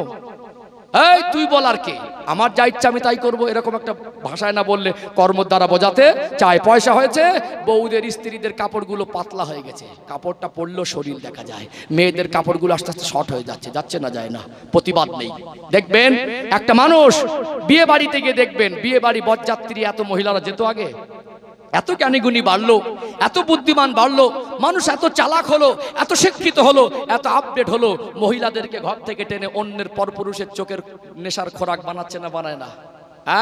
বিয়ে বাড়িতে যাচ্ছে, আজও এখন তো গাড়িতে বরযাত্রী সব 50-50 হয়ে গেছে, একটা গাড়িতে সব তরুণ অবিবাহিতা মেয়েরা, সেই জায়গায় একটা গাড়িতে একটা সিট কম পড়েছে, এখন দাদুর এই রকম বড় বড় দাড়ি, দাদুকে বলছে ওই মেয়েদের ওই গাড়িটায় ওখানে দাদু হয় তোকে তুলে দে, সামনে তুলে, দাদু বলছে দাদুর এইরকম বড় বড় দাড়ি, দাদু বসো তো ঠিক আছে, বেশি কিছু বললে হবে না, এখন গান চলবে। এখন মুসলমানের বাড়ি না চললে গাড়িতে চলছে, বিয়েতে মুসলমানের বাড়ি গান না বাজলে গাড়িতে বাজে, বাজে না বাজে না। কোথায় থাকে আমাদের বুদ্ধি, কোথায় থাকে আমাদের প্রতিবাদ, কোথায় আমাদের সেই ইমানি জাজবা, কোথায় আমাদের সেই রাসূলুল্লাহর ভালোবাসা, কোথায় আমাদের সেই আল্লাহর কাছে আত্মসমর্পণ? মনে করুন হয়তো হুজুর এসেছে, খুব কড়া করে বলে গেলে মা বোনরা পর্দানসীন হবে। যদি সমাজের গার্জেনরা দায়িত্ববান না হয়, আপনার স্ত্রী আপনি যদি পর্দার দায়িত্ব না নেন, পর্দার মধ্যে না রাখেন, আপনি বাবা আর মা আপনার সন্তানকে যদি পর্দায় মানুষ না করেন, ছোট থেকে পর্দা অভ্যস্ত না করেন, হুজুর এসে বছরে দুবার জলসা দেবেন, হুজুর এসে পর্দানসীন করে দেবে, কিয়ামত পর্যন্ত সম্ভব হবে না। দায়িত্ব শুধু হুজুরের ঘাড়ের উপরে নয়, দায়িত্ব শুধু কমিটি জলসা কমিটির উপরে নয়, আপনি গার্জেন, দায়িত্বটা আপনার উপরে। এই জন্য আমরা দায়িত্বশীল হই, আমরা আমাদের স্ত্রীদেরকে পর্দায় রাখি, আমরা আমাদের মেয়েদের পর্দায় মানুষ করি, ইনশাআল্লাহ আল্লাহর হুকুমটা সমাজে বাস্তবায়ন হবে। দরকার আছে না নেই? আছে না? পরিবেশ খারাপ হয়ে যাচ্ছে, মাইয়ের বাড়ি মরা বাড়ি দেখবেন সেখানেও মেয়েদের ভিড়। একটা মানুষ মরা বাড়ি যাচ্ছে, সেখানে কপালে টিপ দিয়ে ঠোঁট পালিশ লাগিয়ে। তাহলে একটা মরা মানুষকে দেখেও তার শরীরের এখনো পর্দা আসে না। একটা মানুষ মরা মানুষকে দেখেও সে নিজের কবরের কথা মনে করে না, মরা মানুষকে দেখেও নিজের আখিরাতের কথা মনে পড়ে না। আমরা তাদেরকে কোথায় ঠেলে দিচ্ছি? সব দোষ তাদের নয়। আমরা তাদেরকে, আমার মেয়েকে যদি আমি পর্দায় মানুষ করি, আমার মেয়েকে যদি 5,000 টাকা 5 লাখ টাকা লোভ দেখায়, ও বেহায়াপনা হয়ে বাইরে যাবে না। কারণ 5 লাখ টাকার থেকে ইমানের দাম কম নয়, 5 লাখ টাকার থেকে রাসূলুল্লাহর ভালোবাসার দামটা কম নয়। আজও বহু মানুষ আছে দেখবেন, তাদেরকে প্রলোভন দেখাবেন, তাদের অর্থ দেবেন, তারা মরে যাবে না খেয়ে, কিন্তু হারাম জিনিস ভক্ষণ করে না। আল্লাহ আমাদের ঈমান আমলকে ঠিক রাখার তৌফিক দান করেন, বলেন আল্লাহুম্মা আমিন। আমি বলছি বলে এই গ্রামের মানুষ বা আপনারা বসেছেন আপনারা বলছি না, এগুলো সমাজের বর্তমান চিত্র একটু পর্যালোচনা করছি যাতে আমরা সচেতন হতে পারি। আল্লাহ আমাদেরকে আমার রাসূলের সুন্নাত তরিকায় জীবন অতিবাহিত করার তৌফিক দান করেন। আল্লাহর আদেশ নিষেধগুলো আমলে জিন্দেগিতে বাস্তবায়ন করার তৌফিক দান করেন, বলেন আল্লাহুম্মা আমিন। আলোচনা কষ্ট পেলেন? রাগ হলো নাকি? অধৈর্য হচ্ছেন? একটু তাকবীর দান তো, নারে তাকবীর। মাশাআল্লাহ, আর একটু প্রাণ ভরে নারে তাকবীর। সিলসিলায়ে হক মুজাদ্দিদে জামান আহলে সুন্নাত ওয়াল জামাত পশ্চিম গোবিন্দপুর গ্রামবাসী বিন্দু, নারে তাকবীর। একবার মহব্বতে দরুদ শরীফ, আল্লাহুম্মা সাল্লি আলা।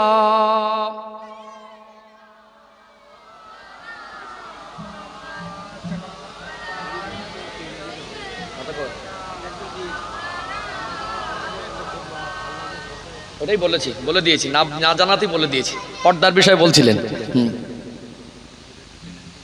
আচ্ছা, আর কিছুক্ষণ বলবো? যাক, ভাইয়ের ভালোবাসায় আর কিছুক্ষণ ইনশাল্লাহ বলি। আচ্ছা, 10 সময় লাগবে, ঠিক আছে। অসুবিধা হচ্ছে? গতকালকে কোলাঘাটে মাহফিল ছিল, প্রচন্ড বৃষ্টি হয়েছে। আলহামদুলিল্লাহ, ওদের সেই মনের মধ্যে জোর ছিল, ওই বৃষ্টির মাঝেও ওরা সেইভাবে কষ্ট করে পরিপাটি করে জলসাটা করেছে। একটু নিচ্ছে তো আলহামদুলিল্লাহ। আজকে একটু গরম আছে, হয়তো বৃষ্টি হয়েছিল, আপনারা খুব কষ্ট করে আবার নতুন করে সাজিয়েছেন। ভাইরা বলছেন আর কিছুক্ষণ বলবো না, শেষ করে দেবো। আর কিছুক্ষণ, খুব বেশি সময় নেব না, কষ্ট দেব না। একটা পর্ব এখনো বাকি আছে, সেটা হলো আমার নবীর ব্যক্তি জীবন নিয়ে একটু পর্যালোচনা করা দরকার আছে না? আজও পর্যন্ত আমার নবীকে আল্লাহ কেমন পর্যায়ের ব্যক্তি করেছিলেন সেগুলো আমাদের ধারণা স্পষ্ট নেই। বিশেষ কিছু বিষয় আমাদের জানা দরকার আছে, এগুলোকে আমি একটুখানি সংক্ষিপ্ত আকারে বলেই সমাপ্ত করব ইনশাআল্লাহ। আল্লাহ চায় তো ইনশাআল্লাহ আমি শেষ পর্বে কিছু গুরুত্বপূর্ণ আলোচনা আনবো। একটু মহব্বতে দরুদ শরীফ, আল্লাহুম্মা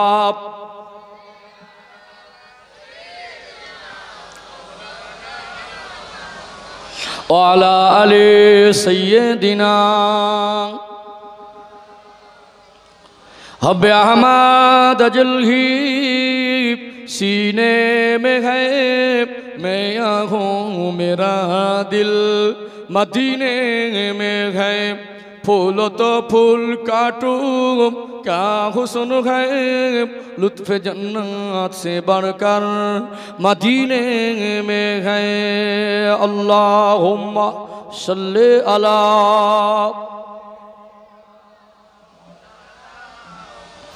व अला अली सय्यिदिना। इन हवाओं से कह दो ना आए इधर, मुझको खुशबू की कोई ज़रूरत नहीं, जिनके खुशबू से महका सारा जहां, खुशबू नबी के पसीने में है। अल्लाहुम्मा सल्ली अला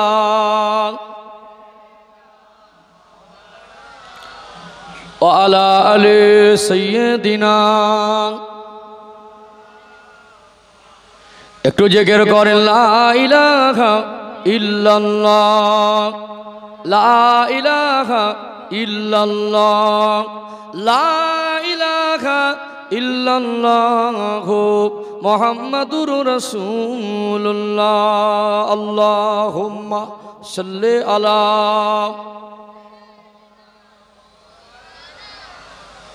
ওয়া আলা আলি সাইয়্যিদিনা।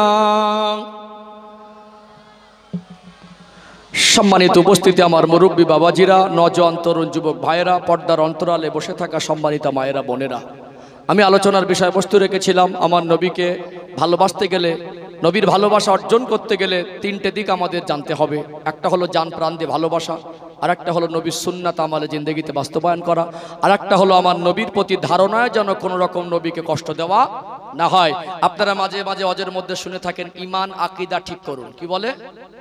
ইমান আকীদা ঠিক করুন। আমি বিশ্বাস করি এই কথায় ইমান আকীদা ঠিক করুন এই কথার অর্থটা, সারমর্মটা 100-র মধ্যে কমের উপরে 50% বেশি মানুষ বুঝতে পারে না। কথা ঠিক না বেঠিক? ইমান আকীদা ঠিক করুন মানে ওর অর্থটাই বুঝতে পারিনি। একটু খোলাসা করা দরকার আছে না? আকীদা যার বাংলা মানে হলো ধারণা। আমার নবীর প্রতি আমাদের আকীদা কেমন হবে? আমি মানুষ, আপনি মানুষ, আমার নবীও মানুষ, প্রত্যেকটা নবী মানুষ। নবী কি আমার আপনার মতো মানুষ? নবীর প্রতি ধারণা কেমন হবে, নবী কেমন পর্যায়ের মানুষ, এই ধারণাটুকু ক্লিয়ার হওয়া দরকার। কথা ঠিক না বেঠিক? অতএব আমি আপনি মারা যাব, আমার আপনার আত্মীয় পূর্বপুরুষ যারা চলে গেছেন আমাদেরকে একদিন কবরস্থ করা হবে। আমার আত্মীয় স্বজন কবর জগতে গেছেন, তাদেরকে কবরস্থ করা হয়েছে। একটা সাধারণ মানুষের কবর আর নবীদের কবরকে এক করে দেওয়া যাবে? একজন সাধারণ মানুষের কবরে যে হালাতে আছে, আমার নবীকে আল্লাহ কেমন হালাতে রেখেছেন সেই ধারণা, সেই আকীদাটুকু ঠিক করতে হবে। কারণ আজকে কিছু কিছু মানুষ তাদের পেশা আর কাজ হলো সমাজের কাছে তারা ফিতনা ছড়িয়ে দেয়, সমাজের ভিতরে মানুষকে বিভ্রান্ত করা, বিতর্ক তৈরি করা, মানুষের মুসলমানের মধ্যে ভাগাভাগি করা। এই দল মত নিয়ে মারামারি বাড়াবাড়ি চলছে না? চলে না? চলছে না? মাঝে মাঝে একটা কথা আছে, অল্প বিদ্যা ভয়ঙ্করী। আজকে কিছু সমাজের মানুষ বেরিয়েছে, এরা আমার নবীকে নিয়ে খুব বাজে বাজে মন্তব্য করে। কি করে না? করে না? আরে বাজে বাজে মন্তব্যগুলো আমাদের সমাজের ইয়াং জেনারেশন আমার নবীর জীবন জিন্দেগি নিয়ে একবারও পড়াশোনা গবেষণা করার প্রয়োজন মনে করিনি। কেউ একটা কিছু বললো, ওটাকে প্রাধান্য দিয়ে মেনে নিচ্ছে না, নেয় না। এটা বড় দুঃখজনক। অতএব সম্মানিত ভাইরা, এখানে আমাদের নবী সম্পর্কে আমাদের বিশেষ কিছু আকীদাকে আমরা শুধরে নেব, আমাদের আকীদাকে মজবুত করব। কারণ আকীদা ঈমানের সঙ্গে সম্পর্ক। কিসের সঙ্গে? আকীদা ঈমানের সঙ্গে সম্পর্ক। আকীদায় যদি গলত থাকে, ঈমানে ঘাটতি থেকে যায়। এমন কিছু ক্ষেত্রে আকীদা যদি পাল্টে ফেলেন, সেখানে ঈমানও চলে যায়। এই জন্য আকীদার ঈমানের সঙ্গে সম্পর্ক কেন, এরও বিস্তারিত আলোচনার মধ্যে ইনশাআল্লাহ উত্তরটা পেয়ে যাবেন ইনশাআল্লাহ। সম্মানিত ভাইয়েরা, চলুন আমাদের নবী আর আমরা পার্থক্যটা একটু বোঝাতে হবে। বোঝাতে হবে না? আমার নবী জিন নয়, ফারিস্তা নয়, মানুষ, আমরাও মানুষ। এই আকীদা রাখতে হবে। আমার আপনার মতো কোয়ালিটি কোয়ান্টিটির মানুষ নয়। আমার নবীর মাথার চুল থেকে পায়ের ধুলো মোবারক পর্যন্ত প্রত্যেকটা জায়গায় অঙ্গ প্রত্যঙ্গ থেকে নিয়ে প্রত্যেকটা দিক নিয়ে আমার নবীকে নিয়ে গবেষণা করবেন। কোনো জায়গায় এক করে দেবার কোনো সুযোগ নেই। আমরা নবীকে জিন মনে করিনি, ফারিস্তা মনে করিনি, মানুষ মনে করি। আমার আপনার মতো কোয়ালিটি কোয়ান্টিটির মানুষ মনে করি না। আমরা সাধারণ মানুষ, নবী হলেন অসাধারণ মানুষ। আমরা মানব, নবী হলেন মহামানব। আমার জীবন আর নবীর জীবনের বৈশিষ্ট্যের দিকে তাকালে কোনোদিন মিল করতে পারবেন না। তার জীবনে একটা স্পেশালিটি আল্লাহ পাক দিয়েছিলেন। তার জিন্দেগির প্রত্যেকটা ক্ষেত্রে একটা স্পেশাল কোয়ালিটি কোয়ান্টিটি আল্লাহ মানসম্মত দিয়েছেন। বলুন সুবহানাল্লাহ। চলুন ছোট ছোট করে নবীর জীবনে একটু পর্যবেক্ষণে যাই। এর থেকে আমাদের অনেক কিছু শিক্ষা অর্জন হবে, আমাদের ঈমান আকীদাও মজবুত হবে ইনশাআল্লাহ। সম্মানিত ভাইয়েরা, আমার নবীর আগমন থেকে নিয়ে ওফাত কোনোদিন সাধারণ মানুষের সঙ্গে কোনো ক্ষেত্রে এক করে দেখা উচিত নয়। আল্লাহ পাক তার প্রিয় হাবিবকে সৃষ্টি জগতের জন্য শ্রেষ্ঠ করলেন। কি রহমতের নবী! আল্লাহ পাক আমার আপনার নবীকে মুস্তাজাবুদ দাওয়া করেছেন। আজকে আমার আপনার নবীকে আল্লাহ পাক কি নিয়ামত আমাদের জন্য করেছেন। তিনি যখন হাত তুলে আল্লাহর কাছে দোয়া করতেন, আল্লাহ অস্তমিত সূর্যটাকে পুনরায় উদয় করে দিতেন। জোরে বলুন সুবহানাল্লাহ। তিনি আঙ্গুল দিয়ে ইশারা করতেন, আল্লাহ আসমানের চাঁদটা দ্বিখণ্ডিত করে দিতেন। তিনি কি রহমতের নবী! রাস্তা দিয়ে হেঁটে যেতেন, এক টুকরা মেঘ আমার রাসূলুল্লাহর মাথার উপরে সম্মানের তাজ তাজিমে ছায়া করে রাখতেন। জোরে বলবেন না। তিনি যখন কোনো পাহাড়ি রাস্তা দিয়ে হেঁটে যেতেন, কাকর পাথরগুলো আমার নবীকে দেখে দেখে সালাম দিতেন। তিনি কখনো গাছকে ইশারা করে ডেকেছেন, ওই গাছটাও আমার রাসূলুল্লাহ সম্মান আর তাজিমে সরে সরে কাছে চলে এসেছে। জোরে বলবেন না। কি রহমতের নবী! তিনি যখন থুতু নিক্ষেপ করতেন, ওই মেশকে আম্বারের খুশবু থুতুর থেকে বের হতো। তিনি শরীর থেকে যখন ঘাম বের হতো, ঘেমে যেতেন, তার শরীরের ঘামটা মেশকে আম্বারের থেকে বেশি খুশবু বের হতো। আমি মানুষ, আপনি মানুষ, আমার আপনার শরীরের ঘাম আর নবীর শরীরের ঘাম এক নয়। আমাদের ঘামটা দুর্গন্ধ, নবীর ঘাম মোবারকটা সুগন্ধ। জোরে বলুন। আমি আপনি মানুষ, আমার আপনার থুতু আর নবীর থুতু মোবারক এক নয়। আমাদের থুতুটা দুর্গন্ধ, রাসূলুল্লাহ থুতু মোবারকটা ওটা মেশকে আম্বারের থেকে খুশবুদার ছিল। জোরে বলবেন না। যিনি 63 বছরের জীবনে একটা মিথ্যা কথা বলেননি, 63 বছরের জীবনে কাউকে গালি দেননি, 63 বছরের জীবনে তার কর্ম দ্বারা পৃথিবীর মানুষ ধোঁকা খায়নি, 63 বছরের জীবনে দুনিয়ার মানুষের কথার দ্বারা কেউ অপমান হয়নি। কি রহমতের নবী! আল্লাহ পাক তানাকে কি দরজার মানুষ করেছিলেন। আল্লাহ পাক তানাকে সৃষ্টি জগতের মধ্যে শ্রেষ্ঠ করেছেন। দুনিয়া আমরা মায়ের গর্ভে ছিলাম, আমার রাসূলুল্লাহ মায়ের গর্ভে ছিলেন।